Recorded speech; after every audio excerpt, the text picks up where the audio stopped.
Yeah. What's going on? I'm sending the link out just in case Richard needs to touch it directly. I'm just untangling.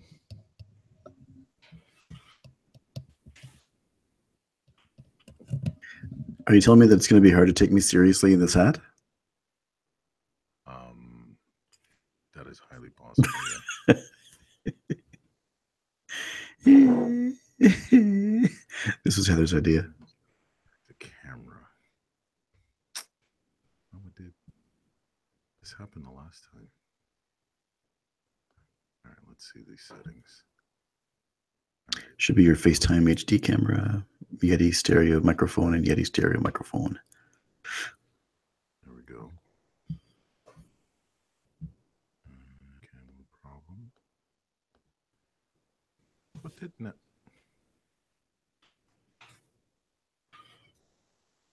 Sound voice. Studio. Tasty. See, the last time I got out and it came back in and it was all right. Camera issues again? Is that what's up?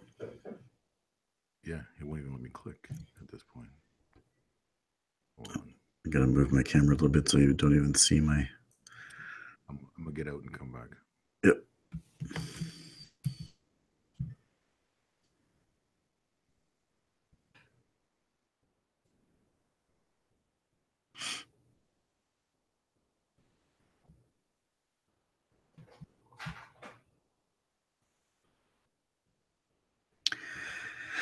Testing 1 2 3. Testing 1 2 3. Testing. There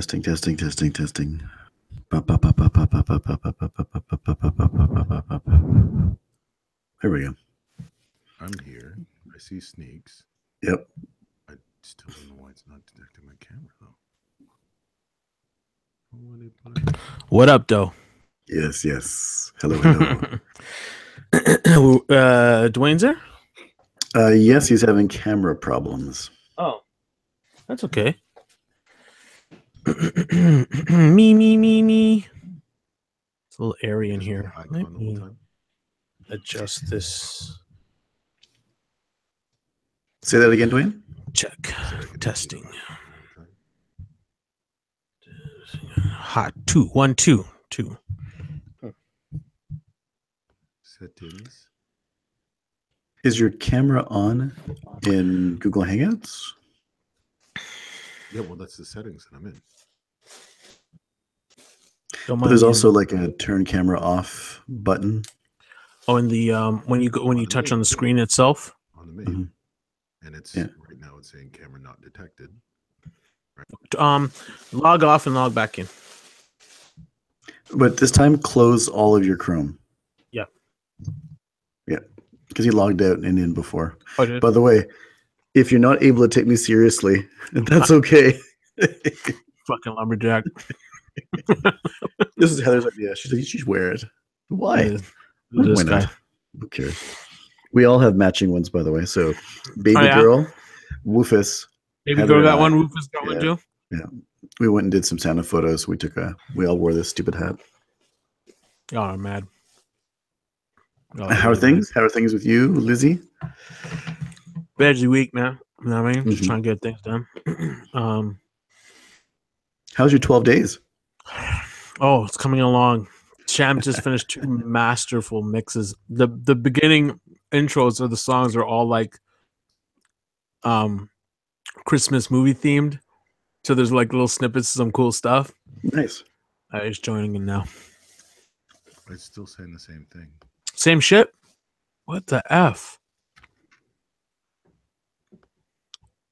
Listen, when there's so you tried your card in your actual laptop, and you tried the setting on your laptop and the setting on your FaceTime HD camera built in. So yeah, it's recognizing the camera now. It wasn't doing this before.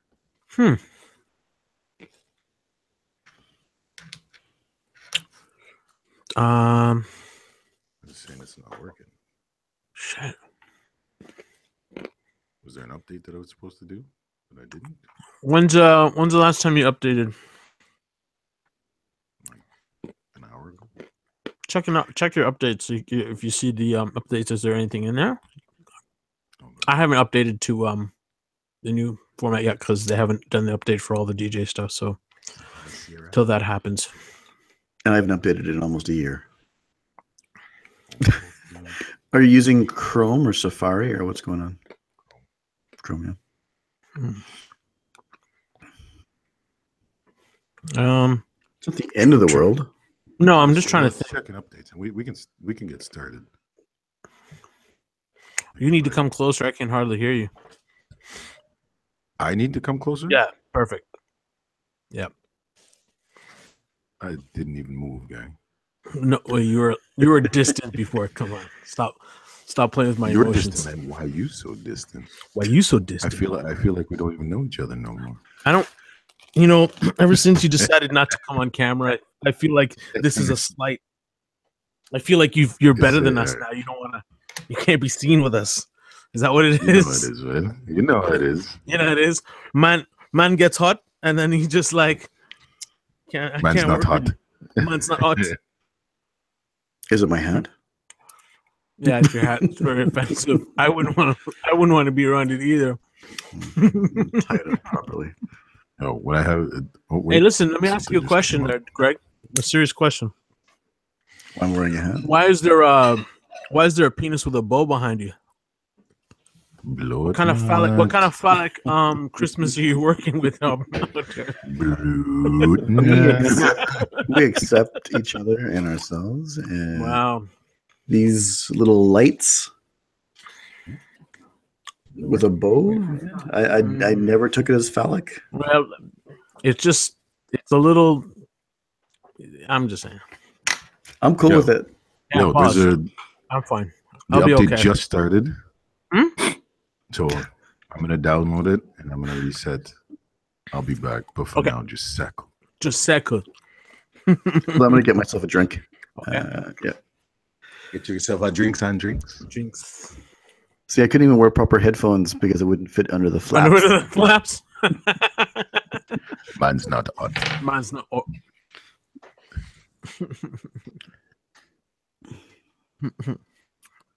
Dwayne, did you see that thing I sent you? I feel like a Russian dude yeah. with this one. That shit is hilarious. Which Russian dude? What Russian dude? No, I said that shit's hilarious.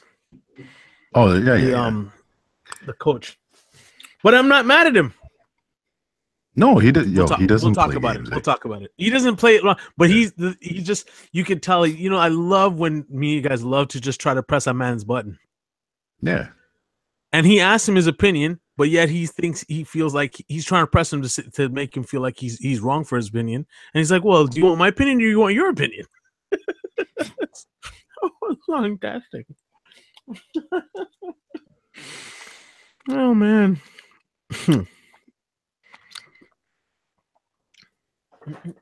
What about that TFC win, yo? Yo, save this talk, man. I'm so excited. I thought Adjumant was gonna lose his leg after the celebration of the first goal. My guy, settle down. You're gonna kill somebody. Oh, Chris Sneaks is at the curling and like live streaming. Live streaming the curling from Ottawa, the championship. Yeah. Oh, how exciting! Wait, is he from Twitter or Facebook? Facebook. Wow. Make fun. Chris Sneaks. What's his last name again? Ives. Oh, I should know that. Here it is. 1 second. Oh yeah. Oh, look at they're all waving and. Okay. Man's not old.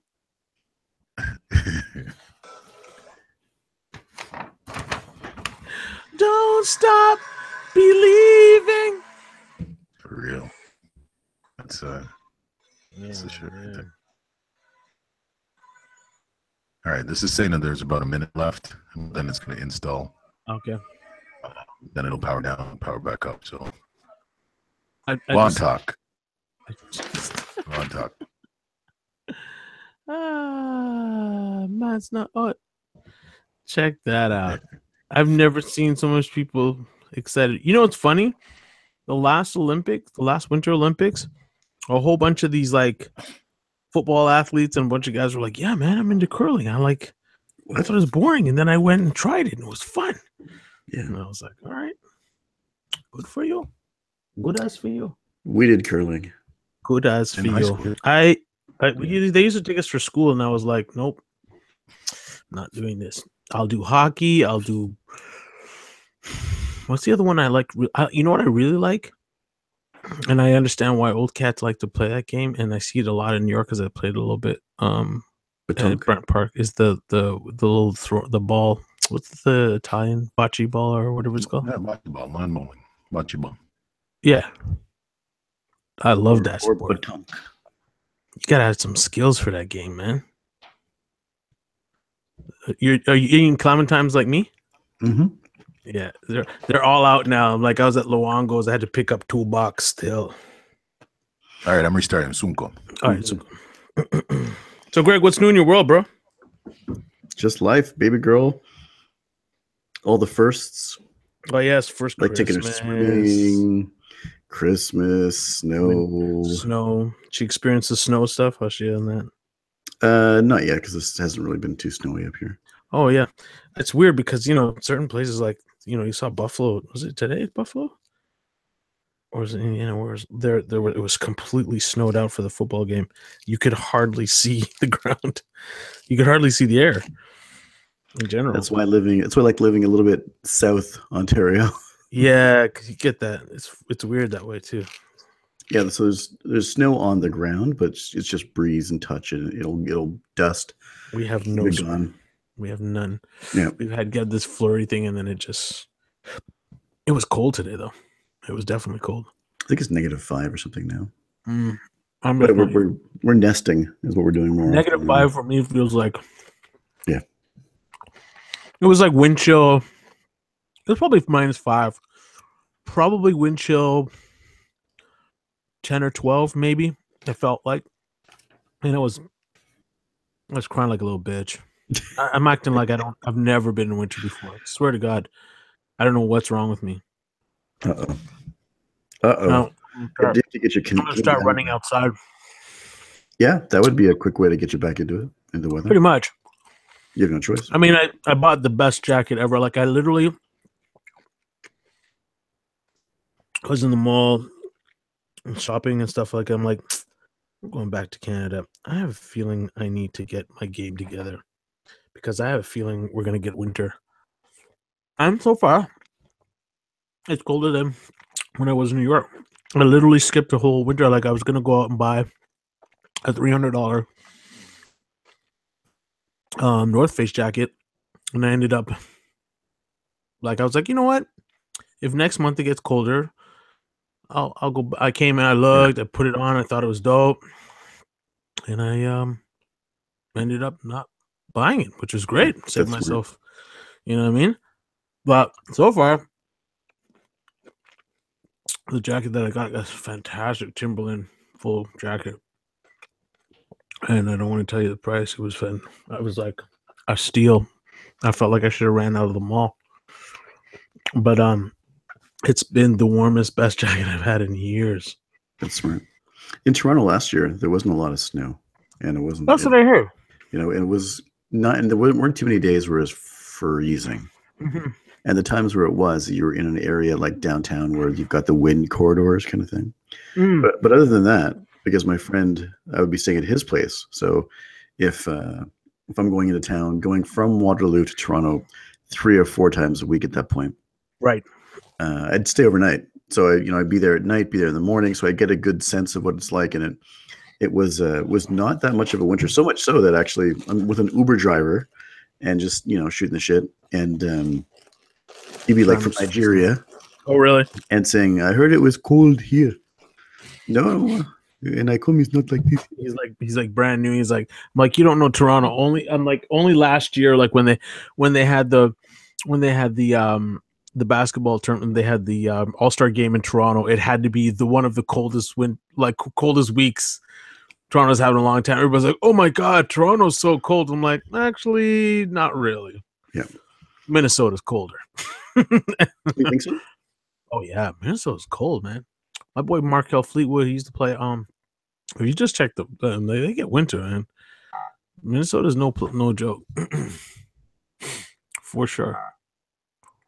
And then look, Buffalo's right across from us, and they get the most amount of snow, and rare does it ever touch. Like there's been so many times where we were like, okay, this is it, we're gonna get it, and it's coming across, and then it's like half a day, and then it's gone. You know what I mean? Other than the big snow ice storm that we had that year, holy smoke, I lost power that year. Now Barrie is getting worse. Because the distance between Barrie and Toronto now is getting smaller because King City, yes, Newmarket. That's right. It's not even like outskirts GTA. It's not even outskirts anymore. Yeah, because that one road that leads up to like before you get to Barrie is all like now becoming not even an empty road. You know, it's like going to Barhaven. Like now Barhaven is like full of everything through that field. Yeah, exactly. Yeah, it's all full. Yeah, and because Barrie gets it, then those people who are now living in King City, or in like Stouffville or one of the outliers, but still in Toronto. Now they get a sense of what Barrie's like, and Barrie is still crazy. So it is the place that still gets all the snow, all the rain, all the sleet. Yeah, because I had when I was doing doing one of my entrepreneur courses, my professor had to drive in. She drove in every week from Barrie, and there were a few times that she had to come like a little bit late because it was like, or had to leave really early because and we were like in Toronto going, what are you talking about? But just not even that far. It's an hour. Yeah, it's an hour. It's an hour. Yeah. Unless you get caught. Yeah, well, I've done a couple of events up that way. It's not that far. But the Highway 400 is terrible. So if you're in the winter and it's terrible snow, they need to do something. It's 2 roads, right? But it's very it's not very well kept all the time. It's been updated, but it's something about the person who gets on the Highway 400. It's as if they forget that there's like a continuity where you put your foot on the accelerator, and at some point you put on the brake. Instead, they just keep going accelerator, brake, accelerator, brake, the whole way. It's beyond frustrating. Wow. But now there's a GO train like every 10 minutes along that route. So if you're like the professor's anywhere close, just jump with the GO train. There's always an option. Yeah, you just like fly by everybody.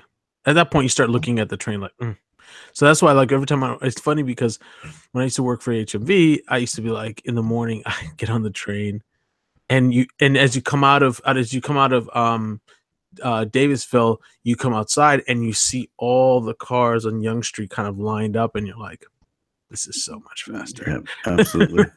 And safer. Yeah, for sure. People just. There was a couple of big crashes that looked like they were bombs actually on the 400, where it would just be like 12 cars and 20 cars, and I have to get off the road, which is why I'm taking the GO train more. Yeah, I just have if people can't figure themselves out, it's better to take mass transit. And then here's what we're doing more of: baby sign language. Oh, that's cool. Because she's so smart, anyways. You might as well just use. You might as well. So I've been reading, like, it's funny because you're learning skills. I'm reading more about, I've been on this kick for the last year, reading about more stuff about brain function and stuff as adults. And so I was reading this thing that, like, you should try to acquire, when you're in your 40s, try to maintain your skill set and your memory stuff by learning a new skill all the time. Right. So like right now I'm trying to learn the new machine MK3. So it's like a production building software, right? But it's also musical. So they said the best thing is to learn a actual music instrument, or I think the other one was some sort of language, any language. Yeah, that's a good idea. What's that? So what are you going to pick? Is it Hindi or Mandarin? So I've been always wanted, because the French helps, me, because I've learned French, but I should probably want to try to improve my French. So I want to try to speak more of it.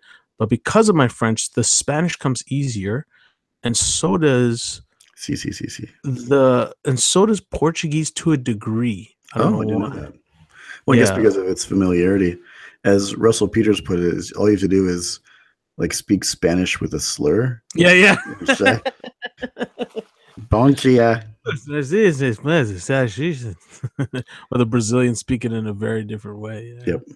Yeah, that'd be an interesting one to learn, and not so much because of the business future depends on it. It's just I mean, I think my cousin in England, he is well versed in Japanese, which was he was in the Japanese anime and stuff like that. So he kind of just fell into it, and then he was like, I'm gonna learn the language. So he was young when he started to learn. So obviously he's acquired the skill.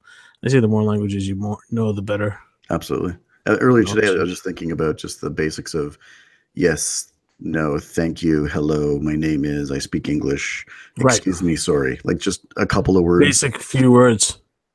And I was actually taking Japanese. So I think I remember you. You at some point you were doing that.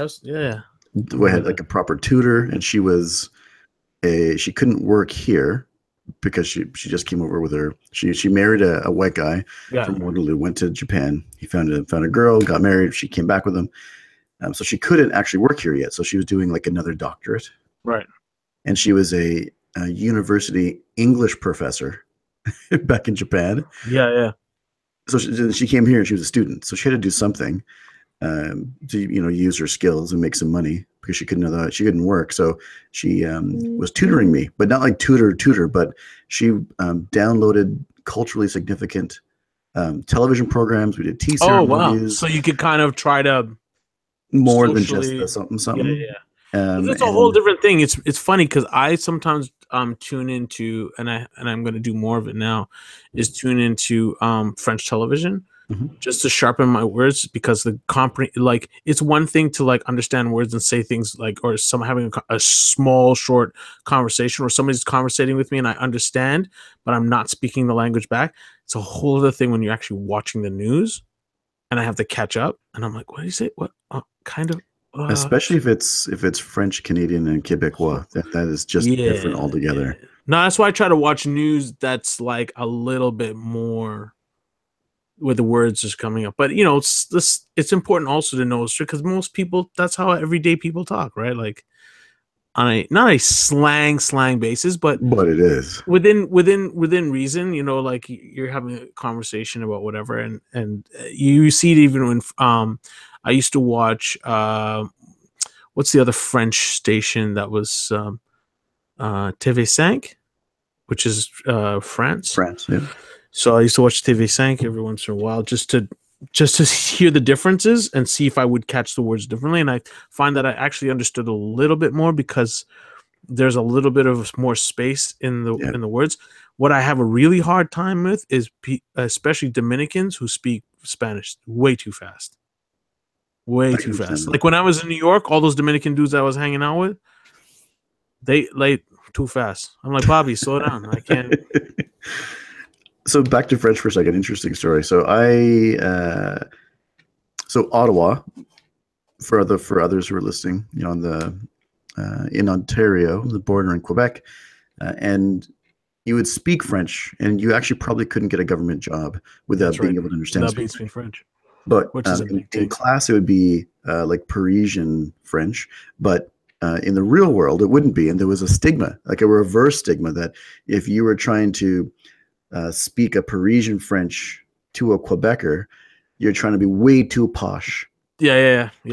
And so I was at a point where I was giving a presentation in Paris in French to Sarkozy's ministers. Wow. And so I had a couple of guys that I used to work with that were in the Paris office, and we'd speak every once in a while in French, and he'd say, okay, Greg, you give me like maybe a week's notice, maybe a little less than that. Just remember, Greg, you can't speak this whole Quebecois thing you do. So what do you mean? And he said, he tried really hard, ben la la la, or qu'est-ce qui se passe, toi? Just and he said even just it's bien. it's bien. So he gave me some coaching. His wife was a tutor. Just so happened to like speak slower, open your mouth more. That doesn't happen in Quebec. That so whenever someone's saying, "Do you speak any French?" and or if they're asking, and they want to learn to speak French, I think we're better off if we're ever going to be speaking to anybody outside of Canada. Yes, we're better off learning Parisian French and sending a little too posh. For sure. Than all my guttural. my Haitian friends are the same way. Yeah. All my friends who are from French islands, they're like, when they come and they live here, they're like, they hang out with other people who are from like Gatineau or Quebec or Hull or whatever. But they know, like at home, their parents would be like, "Oh, what's this? You're speaking like proper French." Even if they're even if they are speaking Creole, right? There's a big difference. It's like it's Creole and then there's French. There's no mixing Quebecois in there unless you're already doing Creole, which is the island language of slang. So it's like Jamaicans, and like, if you're in Jamaica, people have an accent, but if you live, New Kingston, you're like have uptown accent. You know what I mean? So. Now, didn't you have a friend? Maybe I'm remembering a time we were in. Hello. I'm here. There was some kind of dial business. I thought he was trying to connect. Yeah, I think he was trying to call me for some reason. Nope. I think we were in the Rideau Center at the time. There he is. Hey, I'm on my phone. I'm on my iPhone. Selling weight straight up on my iPhone. Nick, didn't you have a friend that we bumped into last at Rideau Center? Yeah. And he was a French black dude working as a lawyer or something? Patrick. And wasn't he talking about like there already is that massive prejudice anyways, and if you put like the wrong French in it, it's just worse? Oh yeah. That's why he doesn't cross those bounds. Like so what I call code changing within business, right? So how I speak right now and talk to people in business and pitch and whatever, and then how I talk with my people, them and among them. I mean, I'm touching the road, or if we're talking record music business and I'm talking with the street cats, it's all code changing, right? Well, you have to know who you're talking to and what they're culturally okay with to kind of make them feel comfortable, feel like you're on the same wavelength as them, right? So that's why he's very good at, and he's very savvy about how he lived a lot of time in Paris. He's Haitian, spent time in Paris, but he's grew up in the Hull side, Quebec, so he knows like that whole slang stuff. And then he works in government, so he obviously he for sure hears people talk slang, but he doesn't dare even around them. He keeps himself because he's always trying to move up, so he was just always keeping his language very proper. You know what I mean? I was just telling him, doing the same thing about how Jamaicans are like with you can speak English, but street language is one thing, but if you're like uptown New Kingston, you got your little almost British / Hinglish. Yeah. Oh yes, we're going to the party. Yes. So it's interesting. Yeah, but Patrick's he's one of those guys who's just his French is fantastic. Now, is he back in Ottawa or is he back in Paris? Last time I heard, he was in Florida. He was doing some property stuff. He's doing all kinds of stuff. Oh. He was doing stuff for the federal government for the Conservatives at one point, and then there was a whole scandal with one of these guys who was embezzling money or something, and so he's just like, let me get out of here. let me get out of here. A lot of that going on right now. Oh well, what are you gonna do? He's le gouvernement. Government. So what are our topics tonight?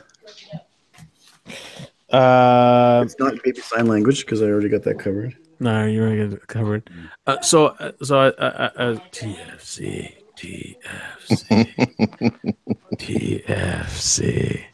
There it is. There's your number one. All right, so we're gonna talk about TFC and then that little soccer. I'm gonna play that little clip, and then we're gonna talk about that from a coach's perspective. And we were talking about language, so we might as well talk about language. What I was talking about, learning about brain function. Cool. And me trying to acquire a new skill every year. Oh, wow. Yeah, because we're getting older and the brain needs to stay active. And we're going to talk about also electric cars. We can save that for another time if we've got 2 topics already. No, we got 2 topics, but if we get on it, we can kind of touch it. Right. What's the timeline? It is now. Let's call it 9:30, so we got till 10:30. On this one topic or both topics? Both topics. Let's get it in. So 10 until around 10 for the first topic. All right. So do you want me to do an intro? Or you want to do an intro and then we just get it? Well, if it's soccer, that should be Dwayne. Yeah. Well, let's do a proper intro and then that way I can edit this thing properly. Yeah. Well, Sneaks, because I'm moving over to the laptop. So go ahead and intro. Okay. Yo, what's up? You guys will hear me. It's the show that you like. It's called The Shit That We Like. And I'm one of the hosts with my other co-hosts, Rich Neeks, aka Richard Dixon. My man Dwayne Barker, my man Greg Fields. We're in the place. With the right hat. With the right hat. The bon chance hat. It's cold outside here in Toronto. Definitely no snow like everywhere else. Interesting coverage on the internet as I've been watching people taking pictures from all over with a lot more snow than we have. So we're gonna engage in some conversation about some shit we like, and I think this week we're gonna really talk about a few things. One of which is gonna be the amazing comeback redemption win for TFC. I mean, come on, big things.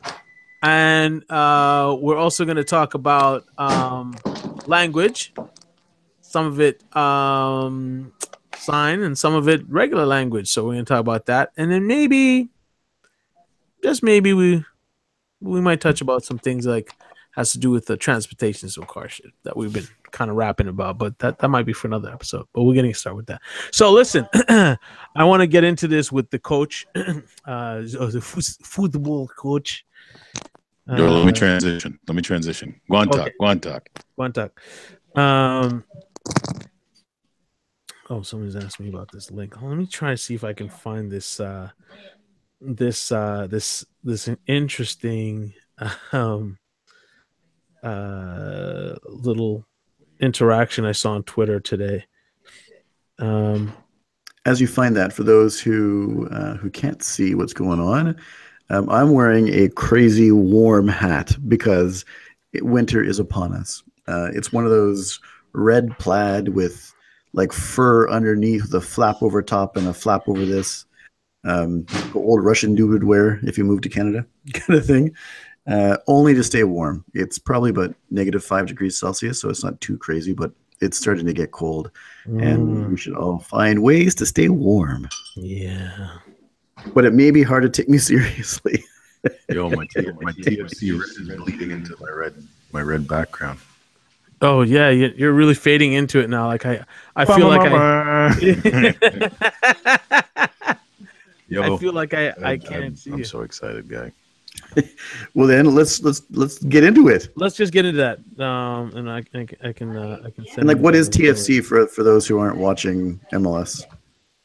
The Toronto Football Club, the MLS club. How come you're echoing? Is your other phone still on? Let me see. I sure am. It's a good thing I'm technical with this thing. Mic check 1 2. Mic check 1 2. Microphone check 1 2. What is this? 5'7.5" assassin with a crazy hat. He likes to give himself like Big three shot. extra. And then 3/4. 3/4. Shout to Fife Dog. Rest in peace.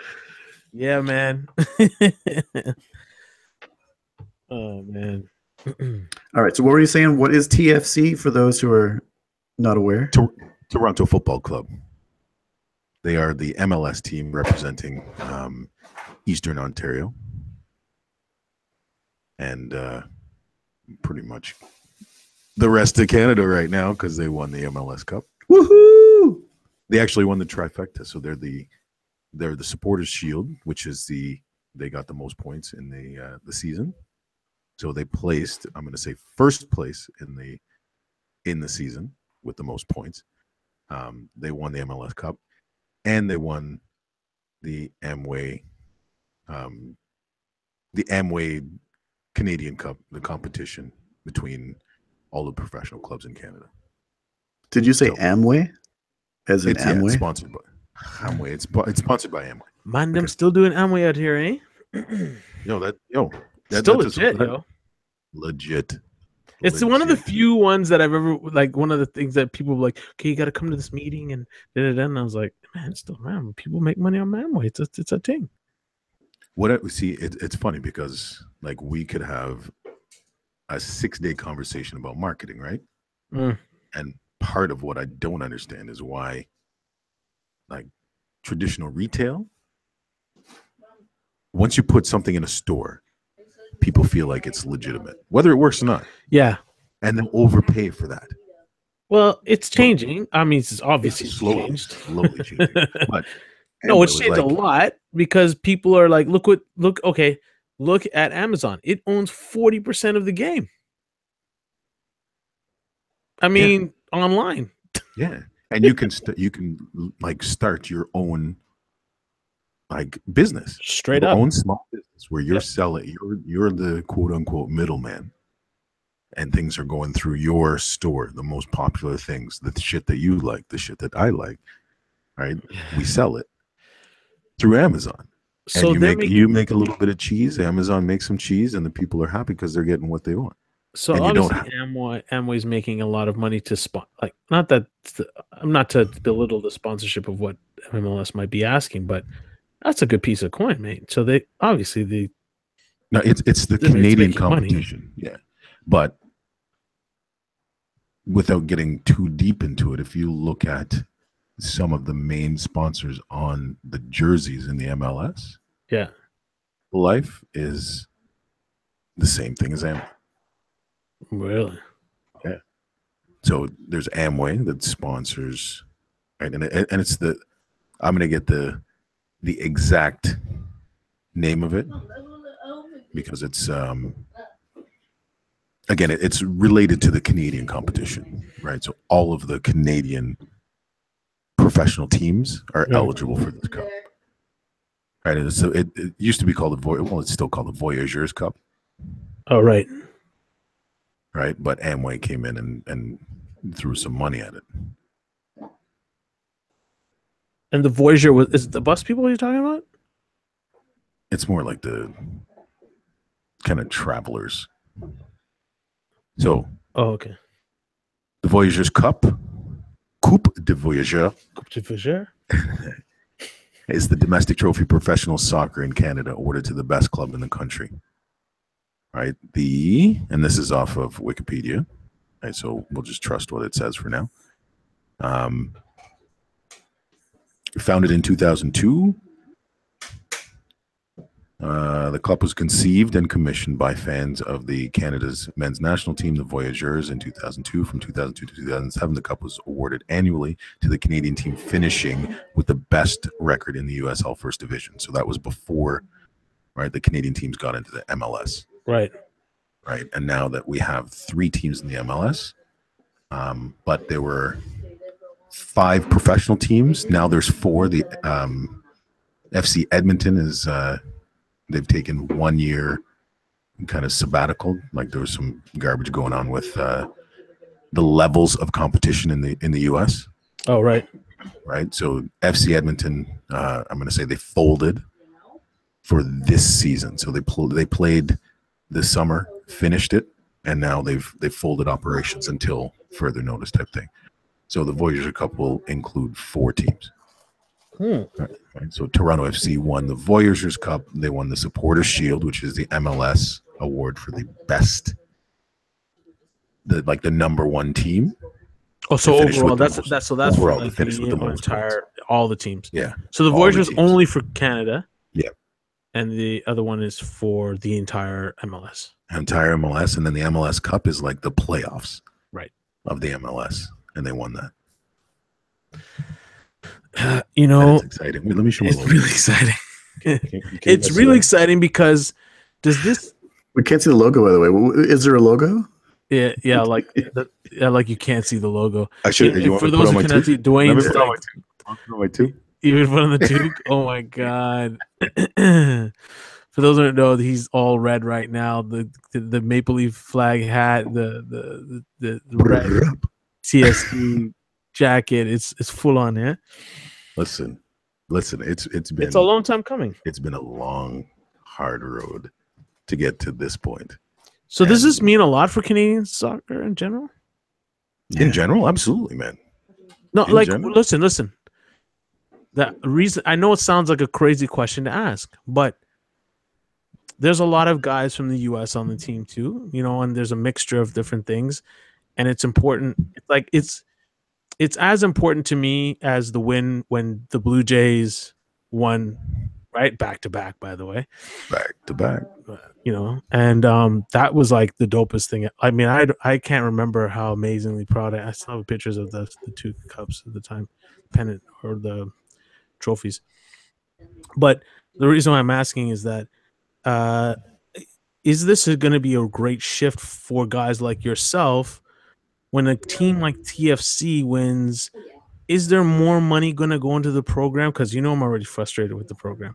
But are we going to does that transfer into real time Team Canada thing? The MLSE, so the owners of the Toronto Raptors, Toronto Maple Leafs, Toronto Marlies, Toronto Argonauts, and Toronto FC. Yeah, they own it all. They own it all. Anyway, they're a sporting conglomerate, right? Yeah. They're a juggernaut, and they're awesome. And they're fantastic. Yeah, they do a good job. They've been doing a great job. But they've been throwing gobs and gobs of money at their sports teams because now it's time to start breeding success. Right. The Maple Leafs haven't won since the 60s. Yeah. Right. The Raptors came in. The Raptors have now they haven't turned the corner where they're gonna. But they've been in the win playoffs. The championship. But they've been in the playoffs. They've gone deep into the playoffs, and until LeBron retires, there's nothing happening at that point. It's just a fact. It's like Jordan when he was playing against the Knicks. It's just not gonna happen. You're not gonna happen. Yeah, somebody's gonna have to shoot him in the face before. The Knicks could not get past him. It's so true, right? So, from that perspective, the Raptors, so everything that the Raptors put into place in terms of their facilities and their community engagement and their just putting quality onto the court and attracting true fans from day one. Kids have grown up supporting the Raptors. Yeah. There's a whole they grow up wanting to play for the Raptors. Yeah. Right. And now it's the same thing for Toronto FC. Right. So it does make a difference. And now they can see yo, we won the championship. There's a lot of teams that can't say that. Yeah. I mean, it's real. Yeah. It's real. They broke the record. Not only that, points. I've never.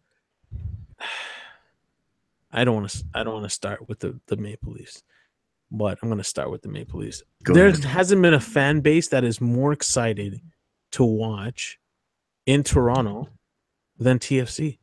The stadium is European electric. It's borderline madness. The train, when you get on the train, people are singing when you see them walking down to go to the stadium in the UK, when you hear everybody singing before they get into the stadium, those are the train. When you get on the train, it's so exciting. And I've never seen that in Toronto Maple Leaf. Listen, there are Leaf fans out here, man. They're mad. They're mad Leaf fans, and I'm never going to take that away from them. But there's something about, and I don't know if it's the cultural mix and just the way that the football culture is in terms of the flag flying and the flares and the differences. They literally embraced it. They didn't do it like oh, we're just fans. They're like, no, we're all in. Like, this is how you're a supporter. There's right. a difference. A very big difference. There's a big difference when you're a supporter. Like, you live and breathe the club. Right. You go to every game. You, like, if you're not at the game, you're watching it. If like, and the dynamic in this house, because my older brother played for the Montreal Impact. Yeah, it's a little different. Yeah. Right. So the dynamic is like he's a lifetime member of the Montreal Impact. Right. So when he buys a Christmas gift for Avery, it's a Montreal Impact jersey. So the argument is, I was like, yo, what are you trying to, like, what are you doing? Yeah. Get that crap off my son, man. Yeah. It's a fight in the house, guy. What are you trying to do? Yeah, but like legit, like it the Montreal, like you, when you're talking about soccer, when you're talking about supporting the club and learning the songs, and you're like bringing your kids to the games, and like, like just the fervor to be there, like it's well, I think that's part of the success of why they've gotten to where they've gotten, isn't it? Like they've literally willed this team to get to the top, like game after game after game from the very start. Even with all the little controversial things here and there, but they've just like willed it. During the lean years, there were times when, like, we would get to, you'd still be like early summer, and you're like, yo, they're out. They're out of the playoffs. They're out. Yeah. Right? You'd have to celebrate, like, yay, we scored a goal. Like, it was crazy. And part of what was going on is they were like, you were cycling through coaches. Yeah. So every coach brings in their own philosophy, their own coaching staff, their own, and especially in football, you're talking their own academy system. Right. So it takes a while to gel with a system. Yo, you can't do it overnight. You can't do it. It's not even like, think of college football where you change the coach and you have to give him a 3 or 4 year contract. Right. Because it's going to take that long for his culture to step in and change kind of what's going on. Right. So every time they change the coach, they would change the philosophy, change the try to change the culture, and blah, blah, blah. And it would just go sideways. Yeah, left. Yeah. Is there a bigger impact as well? I'm thinking like, is there a CONCACAF impact? That's what I mean. Like, what does this mean? What is this? What is this? What does the momentum feel like for the Canadian government to be like, you know what? People really love soccer here. We should throw some more money at this. Like, is it the money thing? Is it the system thing? And I know that we just said we're going to get into this on I don't want to take anything from TFC at this point, but I feel like this is like, man, this should be a light that goes off and says people really love this. And if we really go get behind our team, people are really going to get a Canadian team to CONCACAF. Like to win that division or get to the World Cup every 4 years. Is all this clanging on the side with beaches? Is that going through? No, it's all good, man. Clearly, like crystal clear. Yeah, crystal clear. Because now the Yeti's picking up everything. The Yeti picks up everything, bro. Yo, they might as well have a clip on. For Conversation. real. I want the bumble cloud around with this one. Invite her to come in and we'll just talk to her. So it's not you. No, we got that Greg. I said no. Finish where we are. Where you on, Mr. Man? It's okay. So CONCACAF. Not that thing. Anyways, back to CONCACAF. Yo, why you ever cling things when me I talk about my things? Because that's the man I do business, man. Nothing is yours, and yours. Nothing's yours, eh? Just to let you know, homie. Okay, so does Toronto clinch? So yeah, tell me about CONCACAF. Is there an impact? Hey, Gramps, you want to stop clinging that shit? Oh, I'm sorry. My bad. Damn. Oh, you think This mic picks up everything. This is not the stump man. By the way, Heather went upstairs before we started just so there wasn't any clinging. It is other clinging. I'm in my my man Tell her. cave, so we're good. Yeah, tell her. Tell her. Tell her Heather went upstairs. They can wash themselves after. How about Yeah. that? Yeah. Isn't she After retired? we eat. Do it silently. No such thing. No such thing. Silent. That Yeti Silent. picks up everybody. This is locks the front door. Reminder, this is a Yeti. For the record, the manufacturer of Yeti. Big Yeah. up to the microphone. Oh yeah. No joke. guy. Yeti, you No won joke. again. I can hear the It is dishes. no joke. Yeah. Everything, guy. Mm. I want me to get eaten. Yeah. It's not even funny. At this point, it's not even funny. Why don't you go get a symbol? Oh wow, she's really going Yeah, for go it. get a symbol. You might as well have two kids, like 3-year-olds, banging pots in the kitchen. You feel at this me? point. You feel me? Because I know it's him. Comment. No. That was sneaks. That was sneaks. Oh, see, I Oh, got it yeah. already. I got it already. Doesn't have to be me. Yeah. What do you think? She can't hear me when I'm talking like serious stuff, but now she can hear what Sneaks is saying through the headphones. Through the headphones. Right. Right. Your ear's good. Too good. Too good. I'm gonna have to take this thing upstairs, man. For real. You might have to It walk. doesn't matter. We're It's actually spice, don't worry. Is this part of the fabric now? It's Yeah. work with it. Yo, I'm gonna set up a little closet and just put some padding. Just put a little seat, Yeah, for real. a little stump, and you just sit in there and just Stump? like, yeah. I'm a Yeti. My only request is that not be your washroom. Yeah. No. I thought about it. I know you thought about it. I don't even have to move. Oh man. Sit right here. Do my thing. Put- Go on top. Hit the mute for a second. Come back Yeah. on. Anyways, okay, serious question. So yeah. Even though it was specifically CONCACAF, it doesn't have to be specific, but is there other widespread impact to TFC winning the cup?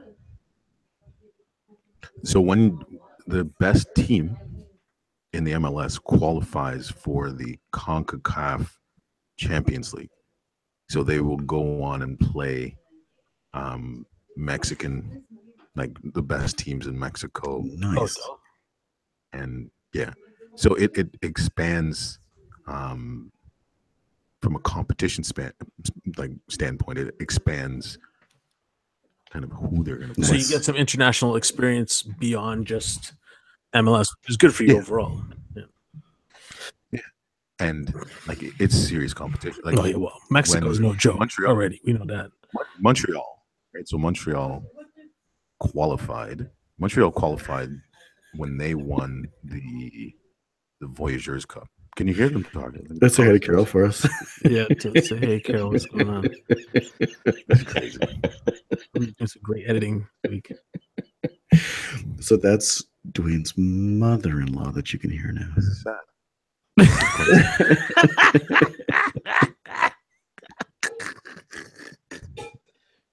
Oh, there's more pots.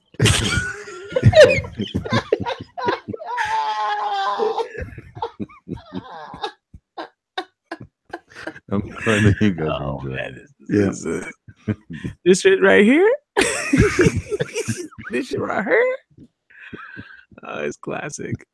You know deep down what she's saying, right? She's saying what you're doing isn't really important anyways. Yeah, exactly. No, until it becomes important, then she's like, "Oh, I didn't think it was that I important." didn't know. It's a young Tabak Mac right there. Oh my Oh, I god, can't kiss my teeth loud that enough, was guys. amazing. Kiss my teeth loud enough. Loud, like But it doesn't work in reverse. Just because we can hear And them, draw it out. That is Just that. because- like a long draw. just because we can hear them clearly doesn't mean they're gonna hear your more emphatic kissing of teeth more clearly. They're gonna just pass that over. They're just gonna think that's just part of the conversation. That's all. What the teeth kissing? The teeth, like, he's talking to them. That wasn't for them. Ah, They're not gonna think it was for them. yeah. Anyways, it is for them. So it sounds like it's almost the difference between MLS and maybe a national cap, that a CONCACAF is a different level of play that just should make a team better. When you win, all right. So there are lots of scenarios in the MLS where they win the Supporters Shield, which is you've placed first in the league, right? So you finish all your games and you have the highest point level, but they don't win the MLS Cup. So you get to the playoffs and they like fizzle out for whatever reason. Okay. Right. And if I'm going to check it while I'm speaking, because I believe the last team that did it was the LA Galaxy, and that was like 2011 or something like that. But let me just verify that, because like it was a big deal that they won the double, right? MLS Cup and the Supporters Shield. And then as you looked that up, give you a couple seconds to look that up. We talked about Amway for a second, and Dwayne was alluding to something. We didn't really get into it. Was why is it that something's in the store, people just trust it, buy it, whatever, and if it's from someone, doesn't have to be Amway, but from someone like Amway, that all of a sudden it's not viewed as the same way. And I was watching something on blockchain. And it was about the banks taking a look now at blockchain and going back as to what does and doesn't make sense for a bank. And doing the reason why Amway and others aren't seen as at the same level, is that in trading of goods and services, there's something to overcome, that's uncertainty, and that the more certainty you can provide, the more likely someone is to buy something. So is it a vendor that I can recognize? Is it a product that I can recognize? And am I certain that if something goes wrong, someone will do something for me? So it comes down to trust. And if you walk into a Best Buy, even if the thing you bought is from Taiwan, you go back to Best Buy. You don't go back to Taiwan. There's a certainty there. And I don't know if it's equally true. And it could just be because there's not as many commercials. It could just be natural awareness. But companies like Amway, who sell possibly better quality things, don't have the same benefit of certainty and trust because it's not as known. So do we know if Amway has the same sort of policy as a Amazon? Like 30 days, you can just bring it, you'd like open it, look at it, send it back, and whatever. So they just had a better marketing. So what everybody did was learn better from Amway, duplicate that situation. Here's the thing for me. Here's what happened. Like, they need a full rebranding coming from somebody who feels that way. Anyways, it's one of those things where when I think Amway, I only think of going over to so and so's house and about 6 of us sitting down in a little circle and in some pages, and I tell me about a product. Yeah. Right? You're trying to tell me about things. Are we transitioning to this talk? Because No. I'm just giving you that because I was giving you time to look at what you're looking for. I can talk about this. Yeah, no, we could talk about this for days, and I think we'll get that onto another subject. But I'm just saying, obviously they're doing. The reason why I brought it up is obviously they're doing well enough to start sponsoring some major. And this is that was a great buy for them because they won. So I don't know how they're going to transit that. Like the next day, I'd been putting out ads for Amway. And I don't think they do ad. They don't actually don't. Actually, I've never seen an ad. Maybe they don't do ads. Well, that's the thing. They don't do actual ads. The money that they would spend on advertising, they choose to spend like on commissions. Like, hey, sure, and that's fine. And that's probably why the difference of awareness is that people would have heard of Amway through someone or just generically, whereas everybody's seen a Bell Canada or Best Buy or whatever ad somewhere, so that you quickly say, yeah, I know of them, I've heard of them. I don't even know if I trust them yet, but there's a physical location and I trust that. It's a weird thing, but so we can get back on the topic of CONCACAF. Anyways, yes. Okay, so it's a background. So the Canadian Championship, so the Voyageurs Cup. So the team that wins the Canadian Championship is awarded the Voyageurs Cup, and they represent Canada in the CONCACAF Champions League. Right? Okay. So that's the Amway kind of tie into the Voyageurs Cup. So Amway was the major sponsor, right? And it's when you see the logo, right, it's called the Amway Canadian Championship. right?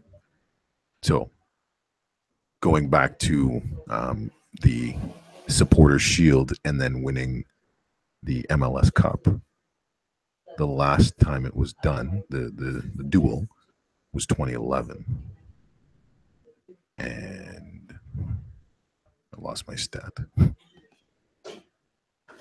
But it was 2011 that it was done. So it's been done 1, 2, 3, 4, 5, 6 times so far in the history of the league. So But that was a big one Toronto because FC there was a is lot 7.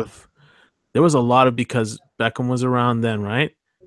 And there was a lot of talk with that championship. Like it literally, I feel like that series, that whole LA win, was really big. Obviously because it was Hollywood and it got a lot of press. There was a lot of a good run for it, and it did a lot for the MLS as far as fans saying, "Hey, turn into this, LA one, and tune into this game." And I feel like I'd love to see what the TV rights look like then, but I'm pretty sure because I remember it just feeling like LA Galaxy was the team to follow or be a part of because they had won it, so they had done so well, and when just had this crazy record. So it's interesting, what the impact for Toronto would be, because I felt like the impact for LA as far as branding and as far as the MLS overall was quite good. My thing is, okay, the MLS is more and more getting established more and more. Because remember, as I remember it, and I'm not going to name any names of some of my friends, but they were like, nobody cares about soccer. That's what they said. They were like, nobody cares about soccer in North America. It's not going to work. You know what I mean? Jim Rome was one of the number one guys who was like, who wants to fucking watch soccer? Blah, blah, blah, blah, blah, blah, blah. And I was like, all right, you obviously don't know. You haven't watched. You don't walk the same neighborhoods as I do. You don't understand about the people who are from Port. Like when World Cup is on, it's a buzz in New York and LA and Miami and all those big major centers, and especially in Toronto. Right. So obviously they didn't get the point that it wasn't gonna work because we're a hockey town. I'm like, no, there's all these people who are immigrants here who grew up on soccer. That's all they know. So what are you missing here? It's not about whether you like the sport or not. It's whether the sport has legs to be a business. Listen, the North American mentality, they think that the world revolves around NFL, Right, Major League Baseball, right, and NBA and NHL. So they think that those sports or North American sports are the biggest things all over the place. And they don't even take a second to consider that soccer, football, worldwide is the largest sport. Right. Or you can talk cricket. Cricket is massive. It's huge everywhere else except North America. Right? So it's one of those things, right? The North American hubris where they're like, yo, we run things. Yeah. So when the MLS came out, and there were many kind of attempts to run soccer leagues in North America, but what they would do is they'd wait until, right, a European star is over the hill a little bit. Yeah. Bring him in, pay him, right, a couple mil. Right. He's gonna score a couple goals. He'll bring in like the support here, right? And there was no salary cap or anything like that. So these guys were just making bags, and I don't know what the fuck she's doing right now. You're not trying. No, you're not trying to be quiet. You're not trying at all. she's like, you're not trying. That was the worst attempt at trying to be quiet. She's like, sorry, excuse me. Sorry. Pardon me. Don't mind. So to make it worse, I sent her a text and said, "Keep making noise." Why is you're an asshole? Said, "Keep making noise. It's driving him crazy." You're an asshole. Great asshole. Keep making noise. It's driving him crazy. You're a king asshole, I swear to God. Wow. Wow. Yo, That's you what I'm see, fighting you see how On you do, both you sides. You guys? see that? Fighting on both sides. Oh God. You know, if it was Dying the right snowball, now. So easy. if it was the snowball, I'd have no problem. Yeah, Because it would only would be be no problem. Exactly. Just catch this. Just catch what's in front of you. Just catch it. That's it. So the game seemed exciting. I watched the highlights and I was catching in and out. Yeah. But the game seemed fun. I mean, the yeah. beginning of it was like, oh God, this. I felt like it was going to be like the same thing. Hey, what's up, buddy? I felt like it was going to be the same thing over again. Yeah. Oh, he's going to bed. See you, Arsenal all day. I thought for sure that the game, because it just felt like it was going back. And I'm like, oh God, here we go. We're going to the kicks again. Like that's the way that It felt like last year. Yeah. The beginning of the game felt like last year. And last year, right, Seattle went through the whole game without a shot on net. that was so crazy. Without a shot on net. Yep. Like insane. And Can you imagine? And then the former Toronto FC goalie Stefan Fry makes the save of the decade lifetime. Yeah. and robs. He's a great goalie, by the way. Robs Altidore, like that header. Yeah. Robs him. Yep. To send it into extra time and well, it was already in extra time to send it into penalty kicks. So like it was when you went the first like 25 minutes into and he's making saves like crazy, and I was like, yo, everybody was like, here we go again, man. Yeah. Damn. Yep. But he's a wall. He's really great. listen, he used to play for the TFC. I know. And it like he was often injured and like crazy injuries, like snap his leg, his tibia and fibula, like crazy injuries. And then he'd be out for weeks and weeks and weeks, and they'd like bring up a young guy or whatever. And then it just got to the point where like, yo, You just can't do it. yeah, we're gonna go with the Sometimes young it guy. doesn't work. But then they went looking for Irwin, who was a seasoned veteran from the league, and they brought him in, and they had the young guy Bono backing him up, and then Irwin got injured, and Bono stepped in, and Bono just he ran things, guy. Yeah. Do you want to walk us through the comeback? The comeback, Mm-hmm. The redemption. the redemption. Or walk us through the game? Because there's very few goals. Well, up to the goals? half. Yeah. Yeah, well, 2 goals. The one that basically the winning goal, because Seattle didn't respond, was scored by Jose Altidore. Yeah. Right on a like basically everybody that was critical to the success of the club, For sure. so if I remember correctly, Bradley received the ball, gave it to Vasquez touched it into Giovinco took like 2 touches, Jose Altidore started the run, Very pretty. and then put it onto him, and then he had split the 2 defenders, and then he cut across, so he went from right to left, and then finished with his left foot over Stefan Fry, and the place, like, I went crazy here. I thought they were gonna crush him. I was like, guys, we got more game to play. Please stop. You're partying too hard right now. But yeah, what a beautiful goal. And the touches.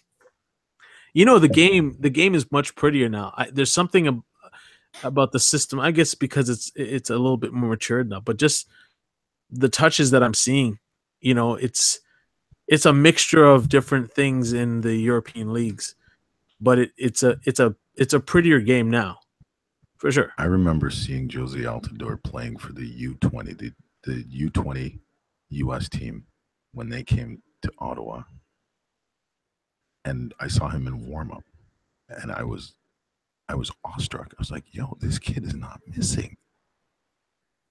And at that time, if I'm correct, he was playing for the Red Bulls, and then he got sold and went to Europe,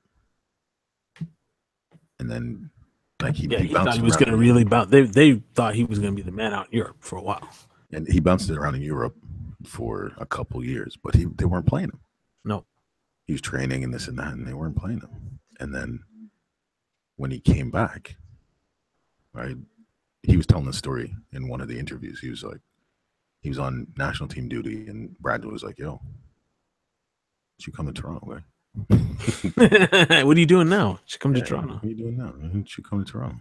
Picked him And- right from his team. Yeah, simple as that. He's like, all right. And like his style of play it's tailor made for the MLS, because you got to like he's strong enough to play where like the defenders are like big bruisers and are like they're going to challenge you with every touch that you have. Right. So he's strong enough to play with his back to goal. He's right fast enough. He's not one of those like I'm built just for speed. I'm going to outrun you type thing. But he's still going to outrun like certain people to a ball. A good amount of people. Yeah, and then right when he's in the box, he can finish. Left foot, right foot. Yeah, his control, like you said, he I'm sure you saw it. He wasn't missing. He has it. He just has it. Yeah, and what he does, like he, it looks like he might be lumbering or what he's doing is easy, but when I look at it from a coaching standpoint, what he does is not easy at all. Like some of the goals that he scores, I'm like, yo, like that, like, yo, that's a quality goal, man. Quality goal. Yeah, because when I'm coaching a young kid, I'm talking about, all right, you're gonna take it with this foot, you're gonna cross this guy's face, you're gonna pick a post, you're gonna trigger the goalkeeper, you get like all those little things, and he does it. Bam, bam, bam, bam, bam, goal. And people don't really think about it, right? So on the back of the Canadian women's national team success, and now a TFC MLS win, is soccer brighter in Canada? And I don't mean that to be rhetorical. I would hope so, right? And I say that because, again, like the success of the MLS, and the MLS is a United States league, make no question. It's not a Canadian league. So that's key to why I keep asking that question, because I'm like, I know it's two different worlds, right? Yeah. So and there's lots of rules that are in the MLS because it was designed to be a breeding place for United States talent to feed their United States men's national team. Right. So the MLS is doing what it's supposed to do in terms of keeping it provides a place for the U.S. players to play. Right. But it also provides a place with the three teams that are in the MLS. It provides a place for Canadians to have a chance. If you're good enough, you're going to play. Right. Or if you're on the cusp, you're going to be on the reserve roster, and you're going to get the training, and you're going to get called up, and you're going to get exposure to the professional environment. So all that stuff that wasn't there that we needed, whether you're in Seattle, whether you're in LA and you're a Canadian player, you're getting all that work. You're getting all that stuff that we couldn't necessarily afford or want to pay for. Not that we couldn't afford, that we want to pay for or actually want to invest into. They're getting it, and so we kind of reap that benefit. So and now, at the end of the day, like, do you want to see, like, enough respect to an American player or a Spanish player or a kid from Italy, Giovinco from Italy, and all that, like, enough respect to them. But if there's a kid, and there's a couple kids that are Canadian, or there's lots of players on TFC in Vancouver that are like born and bred, right? And there was a kid, Jay Chapman. I remember it like it was yesterday because I was coaching. I think he was born in either 94, 95. So when my first group of players, not the 87 boys, but the 95 boys. So the second time around, I'm coaching a team. We're in Kingston and we're playing against this kid. I'm like, yo, this kid is actually pretty good. Fast forward 10 years, he's playing for TFC. Wow. Right? He's coming off the bench. He's getting some minutes, not regular minutes, but he's making a living playing professional soccer. Playing what he wanted to do, which is a beautiful thing. Like if you actually makes a huge can difference. play, That's exciting. Interesting. right? And stuff like that. Like I love that stuff. Like that, it makes me happy. But do we as a country need to do something then to take advantage of this wave of support? But how does that know? So to add on top of what you just said, Greg, to add to add on to this wave, what do we need to do with this wave? And does this fit into our actual system, whatever system that is? So the Canada is going to start its own professional league, the CPL. Why? It's supposed to launch in 2018. It's one it's one level below the MLS. Right. So they're like a feeder system, basically, because there's lots of Canadian talent that has nowhere to go. Like if you don't catch on in Europe, right? So let's say you don't catch on in Europe, which is like first division up to like sixth division, whatever, right? Do you want to go to Turkey or Hungary and like kick a ball there when you could go to Halifax and kick a ball there, right? And get paid probably the same amount of money, right? So the opportunities that will open up in the CPL that's the reason behind it, and it will it'll be Canadian first, right? And then like there's all kinds of things that have to change and have to get aligned, and we're not like Germany where we can we say, yo, things are changing, and then within a year it's changed, and everybody's on the same system, and everybody's doing the same training, and you're bringing up all the if you're in Vancouver or you're in Nova Scotia, everybody's on the same page. So it's gonna take a while, but right, it's a marathon, man. True. Right. Everywhere else where they believe that they invented the game and they created the game about, they've been playing for 200 years. 200 years, right? Yeah, it's kind of hard. Like you don't think about that, right? Like you're like, I think the OSA, and I'd have to look, the Ontario Soccer Association, which is now just Ontario Soccer. I think it's 105 years old. Wow. Right. Again, tell me the right number, but right, it's we're still new. We're new to the game, man. Yeah, relatively. In terms of like actually putting money into it too, because it was never a priority. When's the last time we've been to the World Cup? 86. Wow. Man. Was Reggae Boys that year too? Not in the 80s. No, not in the 80s. No. Reggae Boys were in the 90s. 90s, you're right. Well, hopefully we'll get back there soon. But I just wonder if there's an opportunity, if there's something that we can, I say we in the royal we, but it's something that we could do as Canadians to make so the Ontario Soccer Association was founded in 1901. Right. So we're kids, man. But Dwayne, you're a businessman as well, though. So is there something that we could do as a country, or as a few people in a country, to further and make soccer more of the fabric than what it is now? It seems like we're doing well in spite of ourselves. In spite of ourselves, we're improving. So here's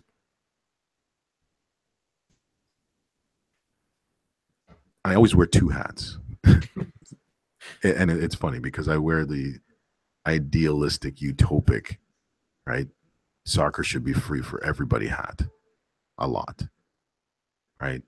Because when I think back to it, right, in my family, like a large Jamaican family, blah, blah, blah, when my brother signed his first pro contract, right, before that, right, when he went to play, and he played for the Nepean Hotspurs, he played for the Ottawa Royals, he played for the Linwood Centennials, he played for local clubs. But the registration at the time, let's say it was $150. Getting $150 for him to play soccer was like paying $1 million. Yeah, it's a lot of money in our family dynamic. for a family. Yeah, right. We don't have a lot of resources. Yeah, So I remember my parents, we not have it. Tell them we not have it. Right. You better And go walk for that. yeah, but they would find a way, like sponsorship, this, that, and the other thing. They'd Yeah. find a way to get him on the team. Yeah. Right. And now as a coach, right, when I coach, I charge money to coach just because there has to be a value to it. Yeah. You feel me? Well, Right. Because that's go ahead. important. Yeah. And if people don't value it, and I've tried it where I'm like, all right, I'm volunteer, 100% volunteer. And like, you go to run a practice, you can't find people. Yeah.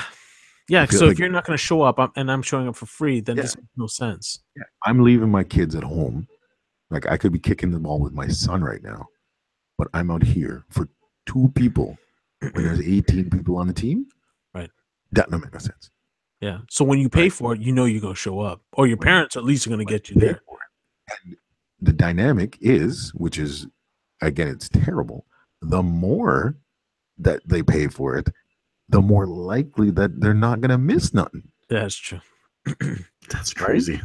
And it's no, it makes sense because you make this investment. Like you're like a few $1,000s in over a few years, and you're like, and you're gonna quit now? All this money that I put in, like, nuh-uh.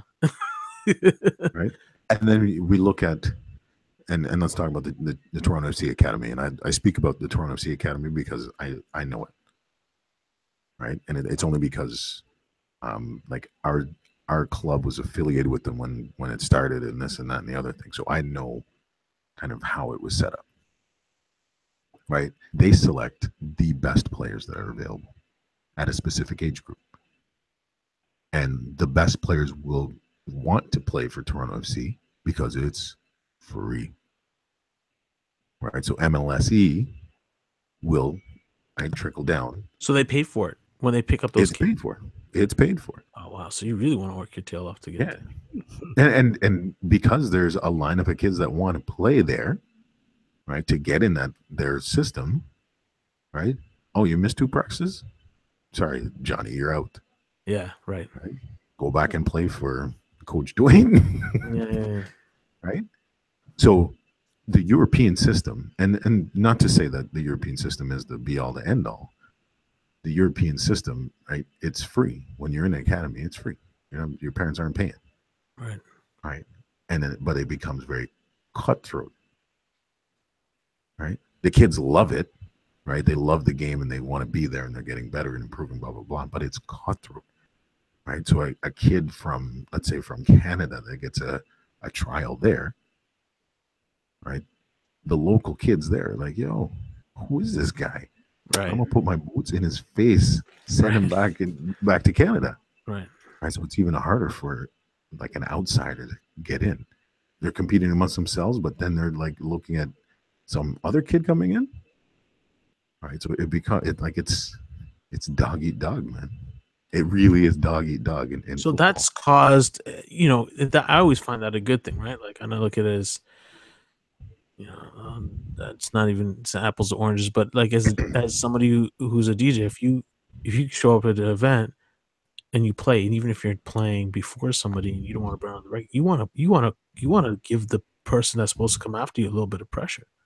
Yeah. Like you got to like, I'm not giving you no weight to look. I'm here to look as good. I'm trying to get your seat. So I'm gonna put everything on it so that you're gonna feel like, yo, your job is at risk. Yeah. You know what I'm saying? And it's harder now. And it pushes people. So now you, who's the one up front that everybody's talking about, has to show up, has to perform. So this is good. Like, because I know people think Canadians are all polite and this, that, and the thing, and the third. I think this is one of those good things where it's just like, it's a friendly, sporty competition that really is now put some screws to people to be like, I can't just show up and get on a team. I gotta push some kids out of the way. All right, so we can get really, really, really, really deep into this, right? Because there's 2 sides of it, right? Do you want like full-blown competition when they're trying to learn the game, right? So what do you like? So what's So what's let's the take parallel difference? an 8-year-old or a 9-year-old. Sure. When you're saying, yo, you're not good enough, beat it, right?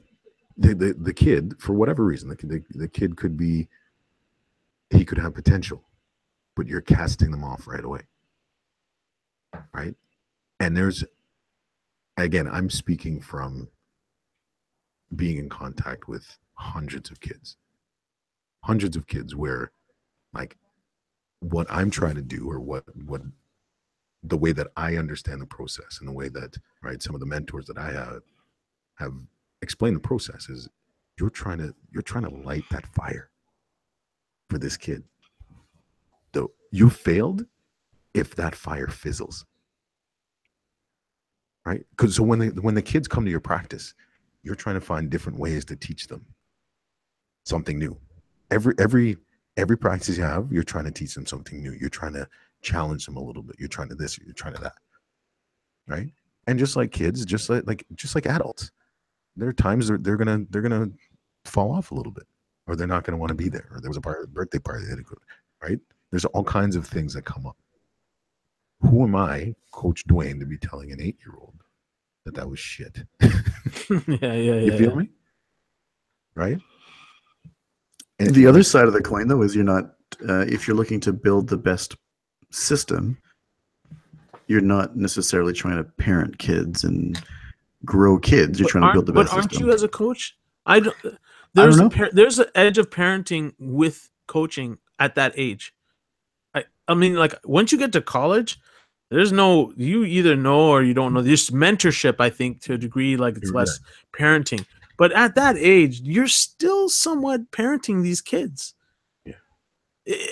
When I was in swimming or track, like, it's just one of those things where you, like, I can't think back to a sport where the coach didn't still feel like somewhat of a figure that's a parent, and then only until, like, you get later on where you're like, look, you're one of these guys, you're not going to get any more better treatment from, this guy or this guy, because now it's all about you showing proof. Like, there's a certain age where that changes. That's when it's like, when you're like 15, 16, 17, that's when it's supposed to change. Right. Okay. Right. But Greg, I don't mean to take away from what you're saying. Like, I know that there, so this, again, I don't know, we talked about this and we didn't get it because the other podcast wasn't as clear, but this was something that we touched on. We had a conversation a while back, and I do want to touch on this because I think it's kind of important to where we're talking about development, and does TFC kind of propel kids to want to go out there and be like, yo, you know what? I can be on this team. Like, we could really do this, or, how do I make myself better to kind of get through this thing and be on Team Canada, and, and be on one of these MLS teams, and, you know what I mean? Like, or even get to Europe, or whatever the situation is. So what is that X factor, right? So there's got to be something more, other than, the one or two kids that are just autistically supremely good with the ball. The outliers, yeah, the outliners. Like, we're talking about guys who are career guys who are gonna, they might hop through a couple of teams. But isn't there a line somewhere at that 8-year-old where you're like, you're gonna have to push them a little bit more than just? It's not. Don't get me wrong. It's not all ice cream and lollipops. Like, it's not la la la la la. Let's skip and like do cartwheels and shit like that. Like, it's not at that point. But like, you see, I understand the complaints where everybody's saying, like, from a society standpoint, we're saying, like, everybody, you're telling all these kids that everybody wins, and everybody's a winner, and here's your medal, and here's your medal for not doing anything. Congratulations, right? I see my son, my 11-year-old son, and I remember when he was 8 and 9, and he did his first. It's called it was a festival. Like, you go and you kick a ball, nobody's keeping score, whatever. Like, there's a referee, but the referee's not really He's not carding anybody. He's just there to make sure that the kids are running in the right direction. Yeah, basically. Right. When Avery got that medal, and a little like $3 medal, he slept with that damn thing for like a week. Seriously, and it was just like it was just a participation thing. Right. But he felt like he's part of something. It was his first achievement. Right. That had nothing to do with daddy, nothing to do with his sister, nothing to do with mommy, like nothing to do with Gramps. We just sat there and and the kids will mentally keep score, who won, who lost, right? In his head, he was fucking Ronaldinho. He was skinning 19 people and doing all kinds of shit, right? And when I sit, all the parents sit on one side, like the parents have their side, and then the teams set up on the other side, the coaches and the teams, and I go to the far corner, the farthest corner, and I stand like this and I watch. And he knows that I'm not going to be on either side, right? But he knows exactly where I am, right? And he'll do something and he'll turn and like I'll give him the thumbs up. Good job, buddy. Right. Good job. Right. So at those moments, right, I'm just there enjoying the fact that he's playing. Right. And he's enjoying the fact that his family is there watching him play. And that he's like, kids will fall and he's going for a goal and he'll leave the ball and go help the kid up. And right. There's that good stuff. Yeah. But it's part of him learning. Right. It's part of them learning. Fast forward to now, where now he still thinks he's Ronaldinho, but there's a little bit of like competitive edge now. Right. He wants to be able to beat a man and score the goal. Right. He's really keeping score now. He's practicing moves on his own. He's doing all these like little things that's not coming from me. Right. And this is the point, right? And I was hoping it would have started last year, but this is the point now. If I was coaching, I'd be like, yo, how about this? Try this. Oh yeah, right. What about this? Those little things. Yeah, you just throw in those little snippets.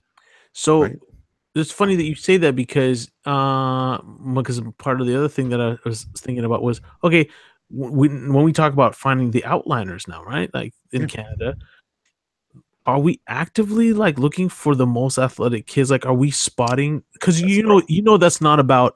It's not about finding the soccer player. It's about finding the athlete, which is every school system in America finds, right? Yeah, but that's what becomes problematic, right? Because in kids' ages, it's almost like dog years.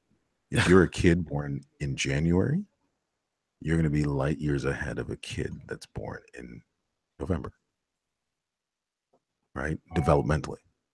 So the same year, and they always show the picture of like pick the 12-year-old type thing, and you see one kid that's like 5'6", and another kid's like 4'1", right, and they're both 12.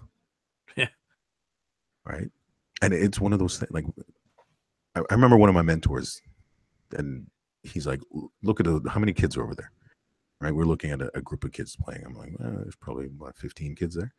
He's like, all right, tell me which one's going to be a millionaire. I was like, I don't fucking know. How am I supposed to pick that? He's like, exactly. You're going to tell me right now. Like, if you can't tell me which one of these kids is going to be a millionaire, how are you going to tell me which one of these kids is going to be a superstar, a soccer superstar? You can't. You got to feed them all, like give them all the tools, right? And the ones that pick up the tools, right, and use them, are the ones that will, right, kind of move forward, right. And some of them will drop the tools and be like, "Yo, I don't want to play no more." Yeah, you can't control them. Now, if we were in the UK, would that still be the same analogy, or would it really be different? Would it be if you've shown promise at 7? You're now in a boarding school at 8 and you're playing soccer. Yeah, but like the return on investment It's in still a gamble. It's still a gamble. But it really is still a worthy, gamble. no? Isn't there, but there's got to be something's got to be But working. they have and their infrastructure. Then when you sell one player, so if you look at Ajax, right, the club Ajax. What's Ajax? Ajax is a soccer club in is it the Netherlands? Yeah, one of those ish. Yeah, it's Where's Amsterdam? Tony, where's Amsterdam? What country? Netherlands. Okay. All right. So Ajax is in the Netherlands. Which is a miracle story. Their club is based on developing players and selling them. Mm-hmm. Developing players and selling them. To whoever. To whoever. So their model is we're gonna find those diamonds in the rough. We're gonna separate the wheat from the chaff as early as possible, and we want to maximize. They're not necessarily worried about their first team. They're worried about how they can monetize, right, as many players as possible, right? Because they do that, and that pays all the coaches' salaries. That pays this, that, and the other thing, and keeps the cycle going. Right. Like a business. Yeah. Where did Suarez come from? Yeah. Right? Some big players came out of that academy, right? Yeah.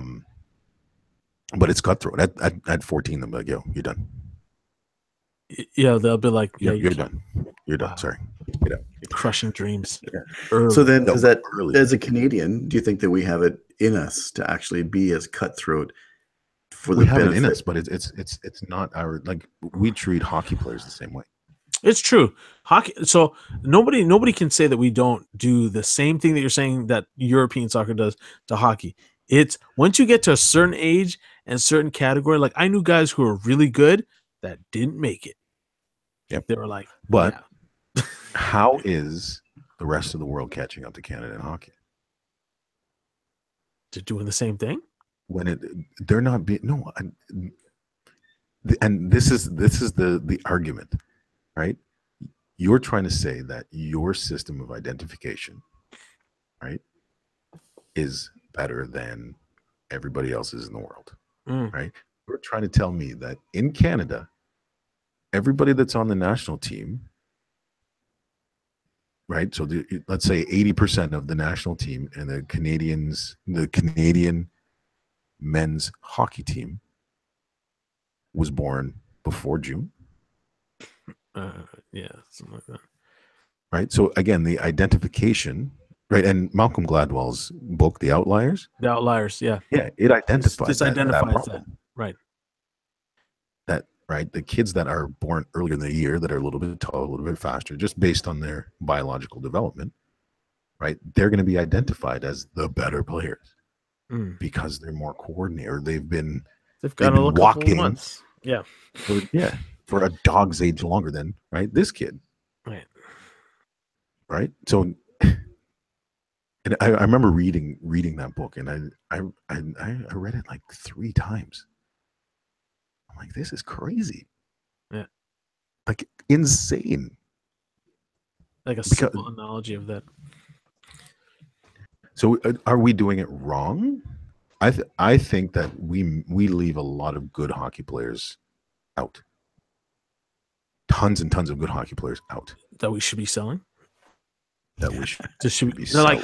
Like the system you said, you're developing really good players and you're trying to place them because I think that would help the system in general, even if they're playing at another country. When it comes around for junior nationals and the world and Canadian Cup, these guys come back home and we're still doing well, right? Mm-hmm. Like, isn't that supposed to when you look at, right, the infrastructure in Canada? So Canada, there's the NHL, yeah, right. So there's the National Hockey League. There's OHL. There's the OHL. There's the CHL. Right. There's what is it? The QJ. I can't remember. QJHL. Yes. So there's all kinds of leagues under the big league for all of these players to play in and continue to develop their skills. right? So there's opportunities, and you look at in Europe, right? You can play on the second team or the third team or the fourth team or the fifth team. If you're playing on the fifth team, yeah, you're going to have another job. Yeah. But at least you're still in that system, right? You still have a hope. Most people say, well, you're playing there, there's no hope. You're not fucking making it. But Vardy for Leicester City, Yeah. he I mean, yeah, dude, he they had came on one and people were like, yo, we Yeah. miss this cat. Yeah. How the fuck did we do that? Yeah. Right. And again, he's like he's the outlier that way. Mm. Right. It's not often that you miss the talent, but there's loads of players in the European systems that never got a chance that should have. Mm. It just had to be exposed. So if we go back to the question, what do we do as a nation to take advantage of the current crest of interest in soccer? Hopefully, right? Hopefully, Is that cash? Yeah, no. Hopefully, the professional league, the Canadian professional league, will provide a system of play for our best players, right? An avenue for them to play in a professional environment. Underneath the professional league, we have to find a way, right? So I don't know if they plan on doing it, but our university system should also be a feeder system of some sort. Shouldn't it be high school? At least high school as well. Like it should be at least, hey, can you guys just look out for one or two players and let us know? But it trickles down. Trickles downwards. Start with the professionals at the top. So MLS is the top of the top. Top, right. And the CPL will be below that. And below that, right? Because there's tons of kids that they just like, you know what? I've been playing this game since I was 8. Like, I still love it, but I don't love it as much as we're. Yeah, because they don't see an end to they don't see an end game. Yeah. Then you start getting bored of it. So give them an opportunity to play soccer and go to school. Yeah. Right. Maybe they have their school funded. Right. Student athlete. There's nothing wrong with being a student athlete. Nope. Right. No shame in the game. You come out with a degree, and maybe you're like, you know what? I'm gonna start training. I'm gonna give it one last stab. Right. But you still have your degree in your pocket. Right. So the alignment with the universities, the Canadian universities, I think that has to happen. And then from there, it's the alignments with the grassroots, the clubs and the grassroots. And it like, again, we could talk for 19 days about grassroots and what has to change and why it has to change and like who's doing what and why they're doing it. And like, because everybody's like, yo, this is the best way to do it. And are there things we can do in like short term? So let's say we have 90 days. 90 days to come up with something that was to benefit, that took advantage of the temporary crest that people will forget because, you know, Raptors will come and then this will come in. But if we have something now, we've got people, we've got interest, we are on the high, TFC, rah, rah, rah. It's not Leafs, it's TFC. Is there something that we could do? And maybe we don't know, but is there something we could do to kind of take advantage of this interest to further the game in a short, near term? Top three. If it was easy, how would it look? And that's the question. Player identification. If it was easy, well,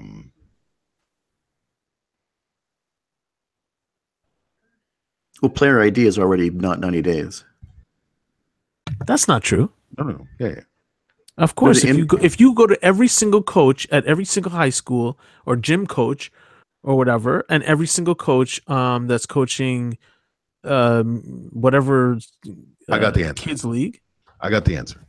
Here goes. Trust the feedback from the highest level coaches that are in the system already. Whoa, that's not happening? It's not that it's not happening. It's almost like there's like if I'm gonna call the dudes from TFC in their academy, yeah, it's I'm calling in a favor. Oh, so you're not calling him going, listen, I got somebody really good here. Yeah. And the thing about it, and like credit to them, like they're drawing out of Toronto, right? So, right, I might have one kid here and they have 100 kids like that kid, right? But it's one of those things, and I tell the kids here, like, if you want me to make the call, you need to be fucking good. Because I'm not, because that's my one bullet. Yeah. I'm not going to waste my bullet on you if you think that it's something that you want to do. Right. But for the longest time, like, the mentality was that, like, we know how to do it, right? From the province. Now, I'm not even going to say the professional environment, right? No. We know how to develop players. We know how to identify players. All you need to do is shut the fuck up. And keep training these kids, yo. Yeah, train them up to a certain point and just send them over here, right? And like, people coming from different environments, like different countries and this and that, and they're like, who the fuck are these guys to say that they know? Right. Who the fuck am I to say that I know? Right. Right. The one thing about the game is that you don't know the game. Anybody that is worth their salt in coaching, right? The one thing that you know about soccer is that you don't know anything about soccer. Once you have that attitude, right? Because you're open to things. You're open to things. Well, let me give you an example of an idea that actually John Tory has done, who's member of parliament out of Toronto, is create December. Is he the mayor of Toronto? Pretty sure. Mayor John Tory, mayor of Toronto, created a Reds Day. So December 11th, I think he's naming as the Reds Day. Right. It's completely superficial, but it's something that someone can do in a short period of time that makes someone say, hey, soccer, TFC, something. And I don't know if there's low-hanging fruits that don't require like infrastructure changes, don't require like functionally changing the way people do things into a different way, but just superficially getting people who are just flipping channels, and that's the extent to which they can provide support, to become a supporter.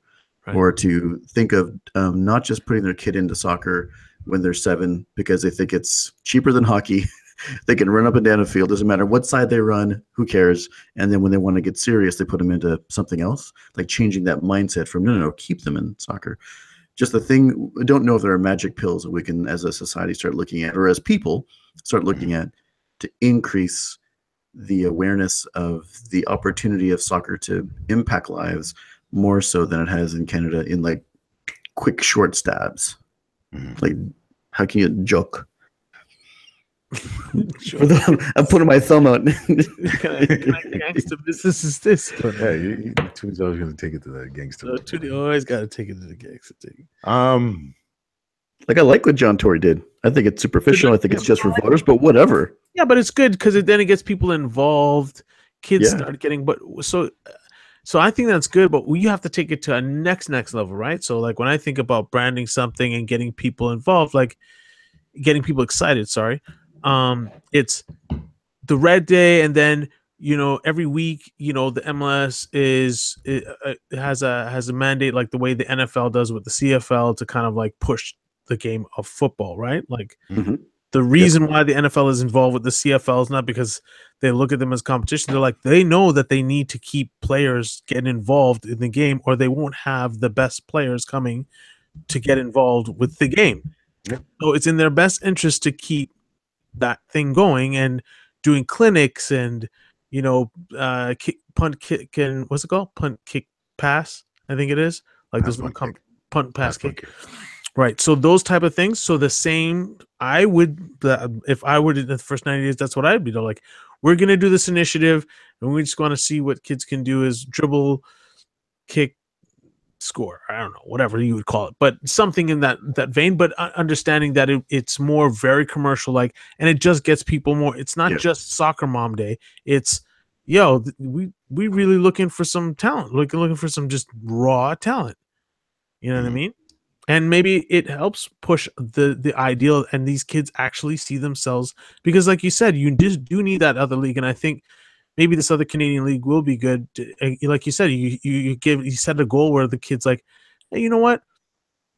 I'm gonna try to get onto one of these Canadian teams, and then he finds himself training so well that he's like, I think I can make this MLS team, man. Let's try it. I'm like, I'm already killing off this guy, right? Like, so it starts there. Like you said, it's gonna takes time to build Rome, but there's some really more aggressive things that we definitely could do, in terms of like the support from MLS or from FIFA in general. We should be going to FIFA and saying, look, FIFA, MLS, let's do a little combination and really push this game a little bit more further to kind of find the best talent to make this thing grow in North America, because FIFA's going to make money off that. Yeah, but it's in their interest. FIFA has their initiatives, and they put out all kinds of stuff, and like the not that I'm a big fan of FIFA. I'm just going to put that out there as a disclaimer. But the Danone Cup, right, where they identify, right, it's nationwide, and they have like free camps and this and that, and they try to identify the best 11 players to represent Canada, girls or boys, right? So it could be a mixed team, and they're identifying what they believe to be the best players at that age group, and then they bring them into, right, whatever European country that it's being hosted in, and that's awesome. So that's great. There's all kinds of stuff like that. Wait, how did we? Okay, so you brought in the girls thing, and I know this might be we're running out of time, but in short, how did our girls get so good? Is that just girl? Like I look at that as one of those things where they ain't got nothing. There's no money. It's like Hawks hockey. When you play a sport or you do something for the love, and you got. My theory is when you have nothing to lose, you just play that sport because you really love it. There's no money. You ain't getting nothing. You're probably getting sponsored. You're doing bake sales to raise the money to go to the next tournament. But you do it, and you keep going. You keep getting better over year after year after year. That's my theory. It's going to sound like I'm not supportive of the women's program. No, honestly. Let's get the disclaimer out clearly. No, because you should bring Anita back. She needs to make some more noise before you say what you're about to say. Yeah. No, it can be misconstrued. Okay. Right, but it's not because I don't think that our women's team is good and on the right trajectory. Right. Because they are. They are. However, all of the other countries, like women's soccer is like the 100th thing on their list. Right. Right. So a lot of the countries weren't even fielding teams. Right. So right? you get it was the North American, right? So the US, Canada, Mexico, right? The Netherlands, it was a small selection of I'm going to say 25 countries that would field quality teams and have quality resources directed towards women's soccer. Right. Right. Slowly but surely it's growing. So you got Mexico, US, Brazil. Wait, are you saying that because there's not enough we're Absolutely. good? Oh god. No, we No. That's true. It's good. a numbers game. When it started, we were good because there that. wasn't a lot of competition. Right. Right? So Evan Pellerud, and I hated the style of play. Right? But he was like, you know what? This will be successful. Right? Let's find some bruising girls, blah, blah, blah. Right? Go run over that girl over there. Right? Get the ball forward and just kick it in the net. We won't play with any style, any kind of function. We're just gonna brutalize whoever we're playing against. Right? Boom, boom, boom, soccer. Right? And that happened for a long time because it was sickening. Anybody that would watch it, because these girls were talented. These girls could play the game, but he didn't want them to play the game. Right? And again, I gave my disclaimer, so I'm speaking the truth. It's my opinion. Again, it's my opinion. So this is all our opinions. Yeah. Yes. Right. So because that style of play, it gets tired very quickly. Right. And then you go to play against a team that can play. You go to play against France. Or you go to play against right? Germany, you go to play against the Netherlands, and they're like, and you're chasing the ball constantly. Yeah. You're picking the ball out of the back of your net, right? And you never get past placing 8th, 9th, or 10th in the competitions. Yeah, because they got your card. Right? Yeah. So now Herdman is like, yo, you guys can play. So this is the coach. Yeah, John Herdman. So the current coach is like, you guys can play. Right? Play. Right? And I'm going to search the country. I'm going to turn every rock over to find the next great player. If you're old enough, you're good enough. Or, sorry, you're good enough, you're old enough. Let's get you into this environment where you're playing football. Which is why a lot of the young ladies are getting lots of field time on the pitch. Yeah. So now we've climbed to. That sounds very German. Get these but young it's the way that it is, right? So all of the other countries, now there's more countries that are encouraging women's soccer, but we're finally saying, hey, let's put more distance between us and them. Let's continue to teach these women, these young ladies, to play football, not just kick the ball and hope that we can run over 2 people and put the ball in the net. Right. So I love the direction of the women's team, right? The women's program. I'm saying the team, the women's program, because it's quality. The men's program, we're just so far behind, right? That's it. It's going to take us a longer time to right the ship and get everything sorted out, but it's going in the right direction. To an average Canadian, though, you see all the interest, you see all the specials, you see the 1 hour TSN special going into the lives of every one of the players. You get invested, and all of a sudden you absolutely have to watch the women's national team, and you have to become a supporter without even knowing the difference. And whether or not they were bruising, maybe we didn't see that, maybe because that's the hockey style of dump and chase, and maybe it's easier for people to come and start now watching women's games. But if you were to poll, this is interesting, if you were to poll a Canadian, just an average Joe, you can't say Joe six pack because that's too close to home, but whatever, Joe six pack, 6 Le Bataille beer, whether or not they think that the Canadian women's national team is exciting and they want to watch it and they care. It's in the last few years, it seems like it's really picked up, and I don't know if there's something that we could replicate to make sure that's true of the men's national team. The success, right? So you win a medal, right, in the Olympics, you need to capitalize on it. Yeah. I mean, they've been capitalized on it, and right now, all of the kids, right? It's funny what winning provides, right? Because at first, when there's an avenue, you're going to get a small percentage that's like, yo, that's where I want to be, right? When you have an avenue that breeds winning, right, that it's like the bandwidth expands. Now you have dozens of young girls that are like, yo, I want to be on that team. Absolutely. Right. And when they go to an event, right? So, oh my God, you never used to be able to, you never knew when they were playing. Now you know when they're playing. Now you can buy a friggin' Sinclair jersey. Now when you're at the game, she's so fantastic. She's going to sign your jersey and take a selfie with you. And like the girls idolize her. Yeah. The branding and the selling of it is just so. Yeah. But you couldn't do that before. But think of before Sinclair, there was Charmaine Hooper. Right. Right. And Charmaine Hooper was a badass. Yep. Super. She could score goals like nobody's business. But the marketing and the push behind the women's team wasn't necessary. They were succeeding, but there wasn't that same push. Right? And she was good. Yep. I remember. Good.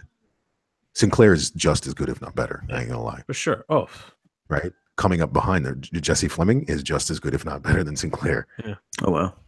Yeah, she yeah. has a. She's got a beasting move and touch, and just a great. She has great field vision. Like she really sees it. They have a lot of quality players. Yeah, that system right now. Right, Becky Buchanan, like Scott, like it's unbelievable. So the young ladies that are coming into the system that can fucking play the game. So they can't duplicate that same ideal looking for men, or we're not. It just takes longer. It's just different, or just long. It's just longer. It just takes longer. Because, right? Who's the best player in the world? That's a loaded question. Who's the best player in the world? Well, some will say Ronaldo. Others will say, what's his name from Argentina? Messi.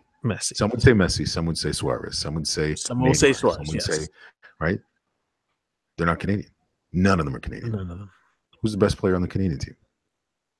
I don't know. Man, that's right? a loaded question I can't answer. Right? I'm being facetious right now, but no. Right? The youngest kid on the Canadian national team, Alfonso Davies, right? Liberian kid, refugee, came here. I think he's 16? He might be 17 now. But playing pro soccer at 17. Vancouver. Nice. Right? And he's good. Wow. He's good. And he's getting sniffs at some of the big clubs in the UK. So that's my other frustration was all these international kids that come to this country. All the guys that I played with at school that were from Venezuela and Brazil and this and that. And you think you got this, again, maybe like you said, if you look at the numbers, a lower talent pool versus what's actually coming out of their country in terms of the top players. But you would think that we're at least somewhat competitive with this great pool of people coming into this country. Listen, and again, this is a subject I could talk about for days and days and days. I'm only going to talk about my brother because I know the story, right? Because we lived the story, right? My brother never got a tryout for the Ontario soccer team. Never got a tryout. Not really. So the coach that we had a Colombian coach, right? He selected him. The Colombian coach selected him for the district team, right? To represent Eastern Ontario. And he called everybody that he could and said, "You need to look at this fucking kid. He's phenomenal." Never got a tryout for the Ontario soccer team. He quit. They said, "No, he can't represent the province." One of those, we know what you're doing or what we're doing. You need to shut the fuck up. We'll tell you who's good and who's not. And there was no race part of it. There's no race had no place. I couldn't say. Sure. Right? You're not maybe white, not. You're not Scottish, you don't have an English accent. Who fucking knows? Who knows? But to say that he's not good enough to make the team for the Ontario Soccer Association. Dwayne De Rosario, you're not good enough to make the team for the Ontario Soccer Association. Which is fucking stupid. Insane. This selection process is ridiculous, right? Fast forward fucking 10 years, my brother, right, signs a pro contract at 16. He's playing at the Eastern Ontario District for the Colombian coach who said, "Hey, yo, this guy's good enough." The Ottawa Intrepid start a team here in Ottawa, and they're like, "Yo, this kid's good enough," and offer him a pro contract. But he's not good enough to play fucking Ontario soccer? Yeah. Come on, man. Right? Fast forward a few years, right? No call from the national team. Playing pro soccer in Canada. No call from the national team, right? Jamaica's going to, both teams are trying to qualify for the World Cup. He's like, "Yo, I'm going to Jamaica." I'm going to go to Jamaica. Of course. Yeah. Goes to Jamaica. He's lacing up his boots. He's playing in Harborview, lacing up his boots. Phone call. Canadian Soccer Association. yo, you want to play? He's like, "I'm in Jamaica right now. I gotta go." Yeah, it's been 10 years. You guys didn't check for me. Right. So like just the stories of talented players. And that's just one story. Right? That's just one story. And there's dozens of fucking stories of where they're like, yo, you're not good enough. Like that's fucking bullshit about you're not good enough. We know how to identify players. You don't know shit. That's what kills fucking Canadian soccer. It's So would changing. you say? Go ahead. Would you say that John Herdman is one of the top reasons? Then having a good coach who's looking and turning over rocks. Yes. And the Canadian And that's a personal thing. The men's coach right now, Octavio, is that his last name? Shit, I apologize. Whatever, don't worry. Some dude. Yeah, a dude. No. He's in place right now, and he said it. We are not identifying enough players. Like we need to turn over every stone and find every There's fucking obviously talent here. There's enough talent.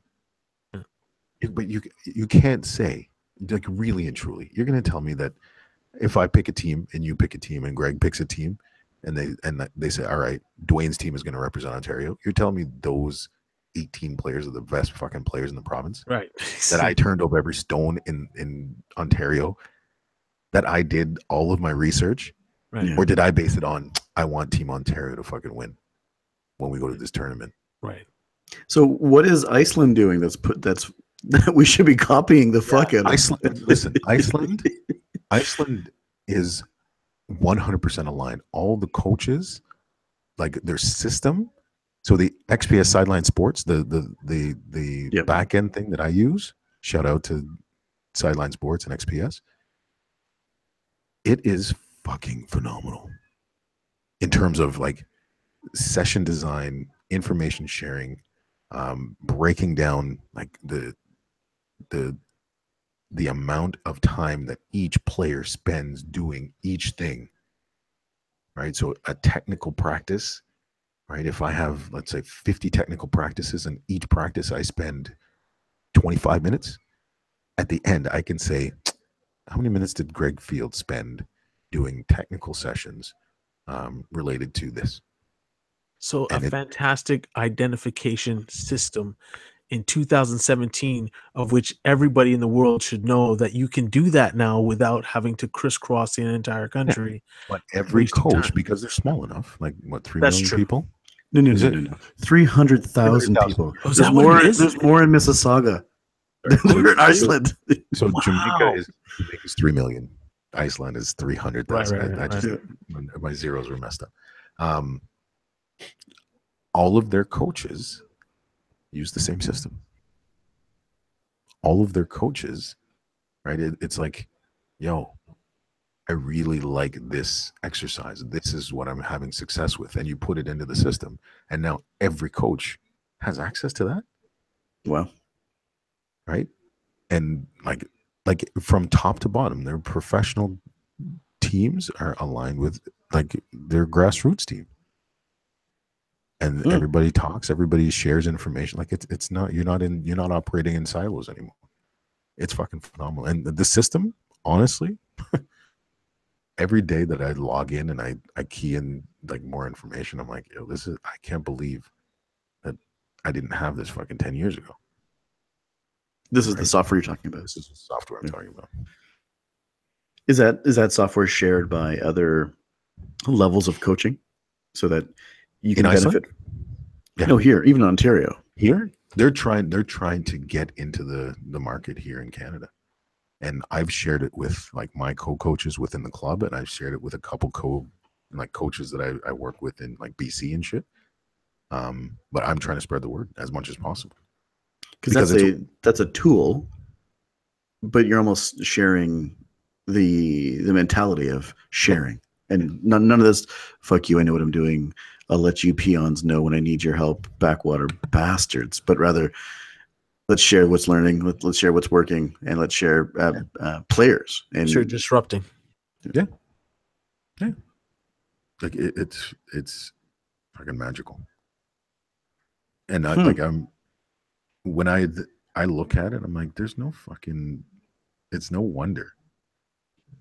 When Germany decided that they were going to change their their whole infrastructure, it was top to bottom. Like from the top to the kids bottom. that in the system, Top which to is bottom. which is Anybody that didn't align, we're out. like if you were a professional club and you're like, yo, I'm not in I don't agree with that. Like, no problem. You're not a professional club anymore.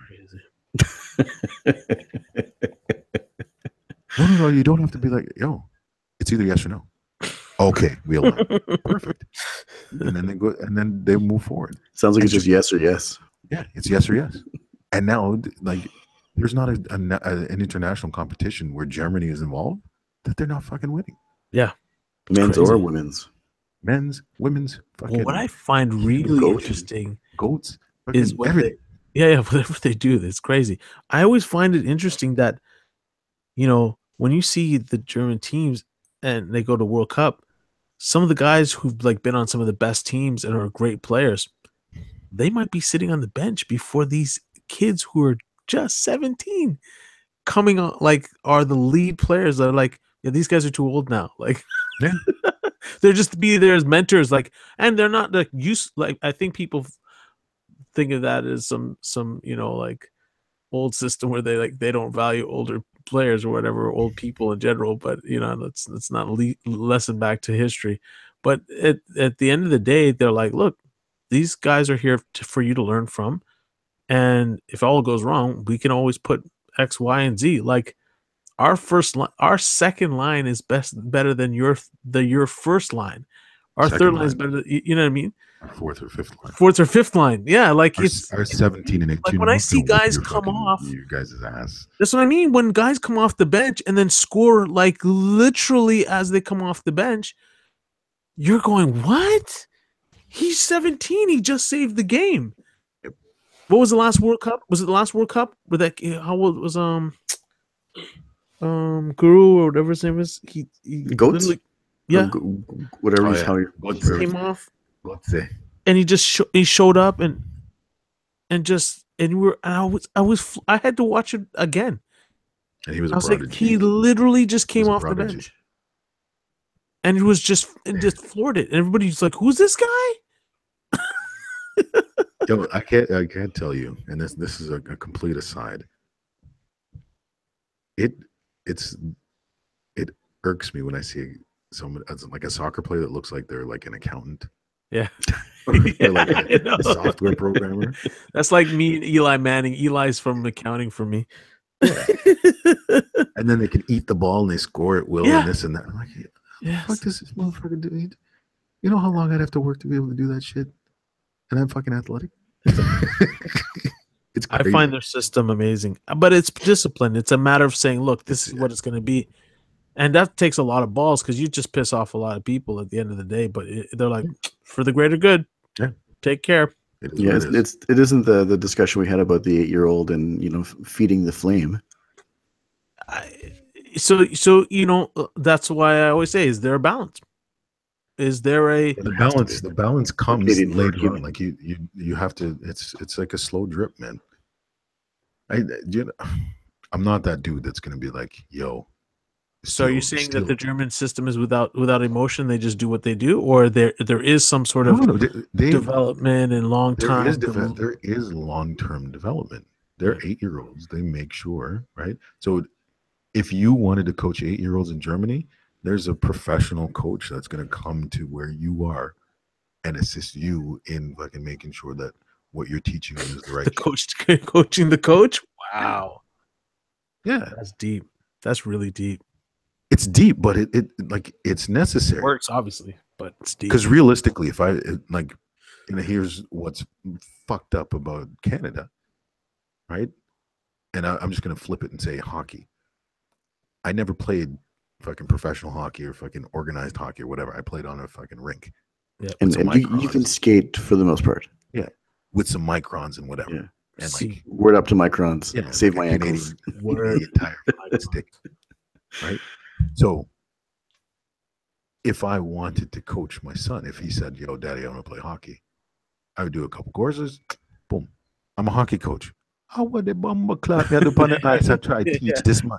Yo, it doesn't make no sense. Yeah. It makes no sense. And not to say that you have to be a professional level to coach kids, But there's got to be a little. but there has to be something feeding the fact that I'm coaching kids. Yeah. Especially when they're at that like golden age of learning, 9 to 12. Right.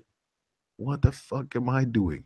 Right. Mr. Micron, what the fuck am I doing teaching kids how to play hockey? You feel me? You'd be the strength coach. Exactly. 10 more push-ups. Right. But if you flip it from a soccer perspective, we're like, all right, yo, Coach Dwayne, go do that weekend coach and go nuts. Go coach your son in the golden age of learning. Yeah, don't worry about what you're fucking teaching them. That's fine. Wow. I find that very interesting. That's it's such a cultural like, and I know, again, like you said, when you look at the years, 100 years versus 200 years, and just, not even just that, just the amount of money and the amount of championships they've won. There's just system there involved, and they're deeply invested, and there's a huge financial gain for everyone involved. From the street vendor at the games to the Bundesliga to World Cup jerseys being sold, right? Like, there's a whole thing why it needs to and wants to work. We're not there yet, or we don't see it there, but it's not impossible. Hockey does it. We sell jerseys like crazy. You walk down the street, look at Ottawa Senators took off like gangbusters, right? Yep. Like, it was, they said they wanted a hockey team. I remember how long ago that was. And then by the time it got here, 26 years, 27 years. And by the time it got here, blew up. Football kind of, CFL was up and down, up and down. NHL has just been coasting because that system is there. There's players, there's people involved. All when the strike was on, OHL games were packed. Yep. It wasn't like people weren't going to see more hockey. The not Hull Nordique, is that what they're called? The Olympique. Hull Olympique. Those games were packed. So you know what I mean? But like, it's part of the fiber. People want to watch hockey, right. and of course, soccer is becoming part of the fiber. Yes. Right? Okay. Because we have immigrants, right? Yes. Right off the boat, we have immigrants, kids like first generation. Maybe you were born here, you migrated here, right? We have the kids of the immigrants, the migrants. Like, now, soccer in their country that's their lifeblood, man. That's what they do, right? So hockey becomes secondary. And culture, you get accepted right away playing soccer. Like, hockey's tough for kids who aren't Canadian. What do you need to play soccer, really? Or white, for that matter? Because I remember, like, Kane's son played, loved it, and then it was just starting to get a little bit of brutal and with the nonsense talk and stuff like that. And he was like, you know what? I'm not really down with this. Now he's playing hockey or basketball, right? Yeah. So I mean, there's a point where you're like, it doesn't culturally, if I'm not, if you're not letting me in the door, like, I don't need you. You know what I mean? Fuck you then. That's why that's what I'm saying. It's culturally more acceptable, and that's why it's done so well for the when you look at TFC games, like, you go into the train, and it's everybody. Everywhere. It's like the international, but it's like the national calls of Benetton. But in the case of Toronto, that is Toronto. So it's speaking for sure, speaking to the culture and the fiber of this multicultural melting pot, stinky pot, pollution pot of Toronto. Yeah, but if you went to Calgary and there was a Calgary team for MLS, you're going to get the same amount of people that come from all around, because there's a lot of new immigrants that are coming there. Absolutely, engineering and petroleum and gas, and I guarantee you that's exactly what you would get out there. When I was looking at moving to Calgary for a bit, looking at different neighborhoods, it's kind of like some neighborhoods of Toronto. This neighborhood's actually called Bangladesh, even though it's not Bangladesh. That similarly, there was huge areas of Calgary that are just Asian, like Southeast Asian, and they're just like Indian dudes. It is a huge melting pot now, not just the old white guy with a cowboy hat. That's still pretty prevalent, Yeah, and predominant, but and that's good. not so much. People, you're in Calgary, you embrace that culture. People go out there for. I know black folk who go out there for Calgary Stampede. It's a thing. We're Canadian. That's what we would do. You know what I mean? Canada Day, we show up to Ottawa. That's what we do. You know what I mean? So you do, man. And I've only been to one. Sports, some of these sports don't allow you to like culturally kind of like merge in as well as others. So, but I guess that at this point in time, it would be changing, just as the nature of Canadians changing. For sure. I think it'd be hard pressed to find a sport that doesn't have a bunch of minorities in it at any age. Yeah. Except for maybe some of the, not even golf anymore, but maybe curling. I don't know.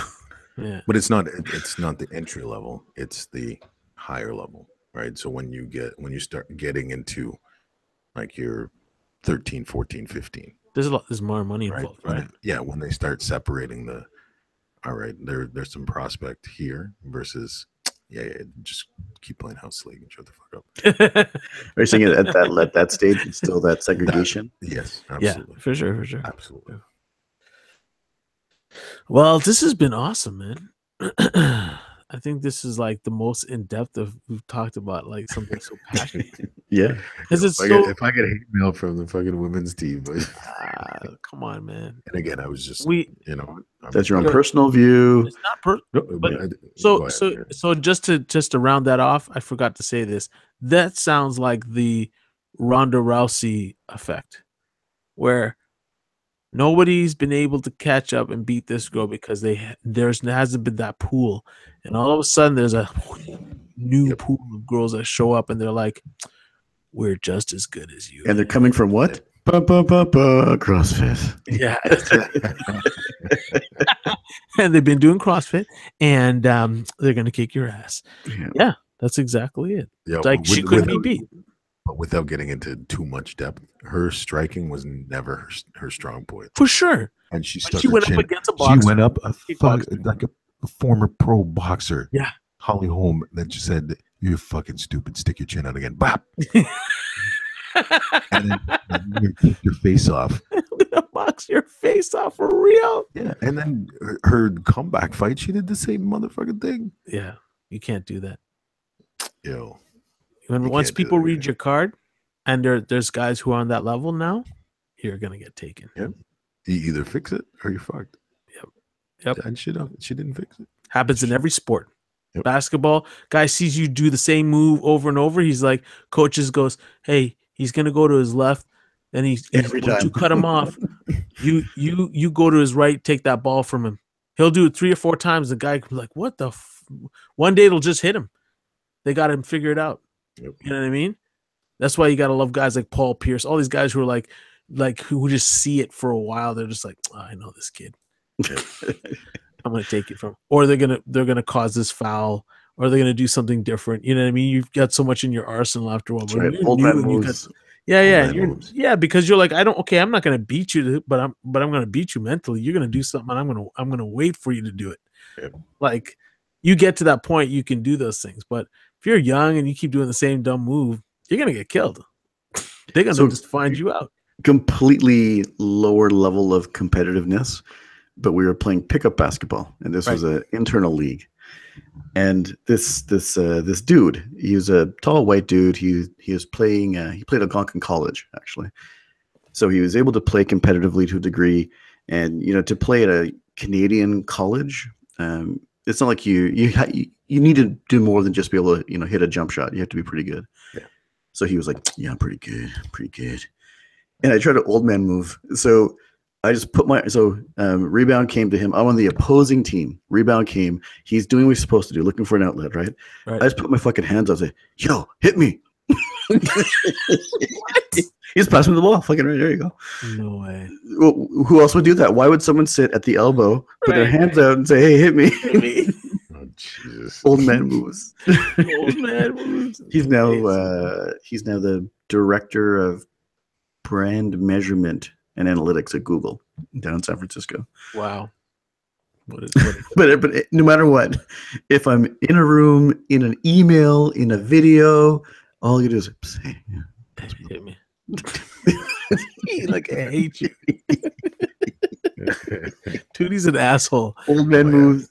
Toonie's gonna get a T-shirt from me for Christmas. I'm an asshole. Hey, that was his Good. fault. He didn't have And to in pass me the ball. quotation in quotation marks, it'll say, but for good reason. He didn't have to pass me the ball. The army of wrong. The army of wrong, the king of wrong. That's just an example of old man moves. That is. Every when you get to a point, you have to have an old man move. Yeah, because you're like, I ain't trying to chase you down. Shit, I ain't I'm gonna running. stick my foot out and make the ball. Shit. Well, it's late, boys. Yeah. Dwayne, who knew you were that passionate about soccer? We did. Oh, we all knew that. I just like because as much as he's passionate about it, I get so frustrated sometimes. I think I've texted Dwayne a few times. I'm like, why can't? What the fuck is going on? I get those texts on the regular, and there's lots of very smart people that are trying. I'm sure to fix it. There's just a frustration point. We're It's trying getting to get easier. bureaucracy and the bullshit and the Politics. again, I said the politics and the hubris. Like Mm. there was a lot of like, you need to shut the fuck up because we know what the fuck we're doing. Right. We know the game. You don't know shit. Yeah. Like, all right. I'm just gonna go play for this top 10 ranked team because you guys cut me. See you in Manchester United, bitches. Yeah. I get And then crazy, and when they shit. call you to come back to play for the Canadian team, you're like, Phil. Sad but true, man. Yeah. Double It fletch. wasn't just once. Yeah. It wasn't twice. Yeah, It twice. was multiple fucking times. Well, congratulations to the Toronto Football Club for Yeah. their Yeah. Big up, man. That's I sick. overspent Huge. fucking championship shit, man. I overspent. I'm like, you know what? This is a fucking, I don't want to say once in a lifetime, but I've been waiting 10 years. I'm gonna buy that hat too. Shit. Get that. You get that off Alibaba. Why would I Yeah, buy that's bootleg? right. You could create your own. Print them. $2 off Alibaba. Bootleg, Oh my bitch. God. Oh my God. All right, boys. It's been a slice. It's been awesome, man. And this is a great one. So looking forward. Soon we're going to be launching this joint off for everybody to hear. And there'll be more episodes. And hopefully right through Christmas while we're all busy and doing all kinds of great things. But till the next episode, guys. It's the shit we like. Until the next episode. Yeah. Peace. And there you go. So I will download, convert, upload. Take it off live. You still have Oh, take that off. Fuck you. Fucking stop broadcast. Fuck you.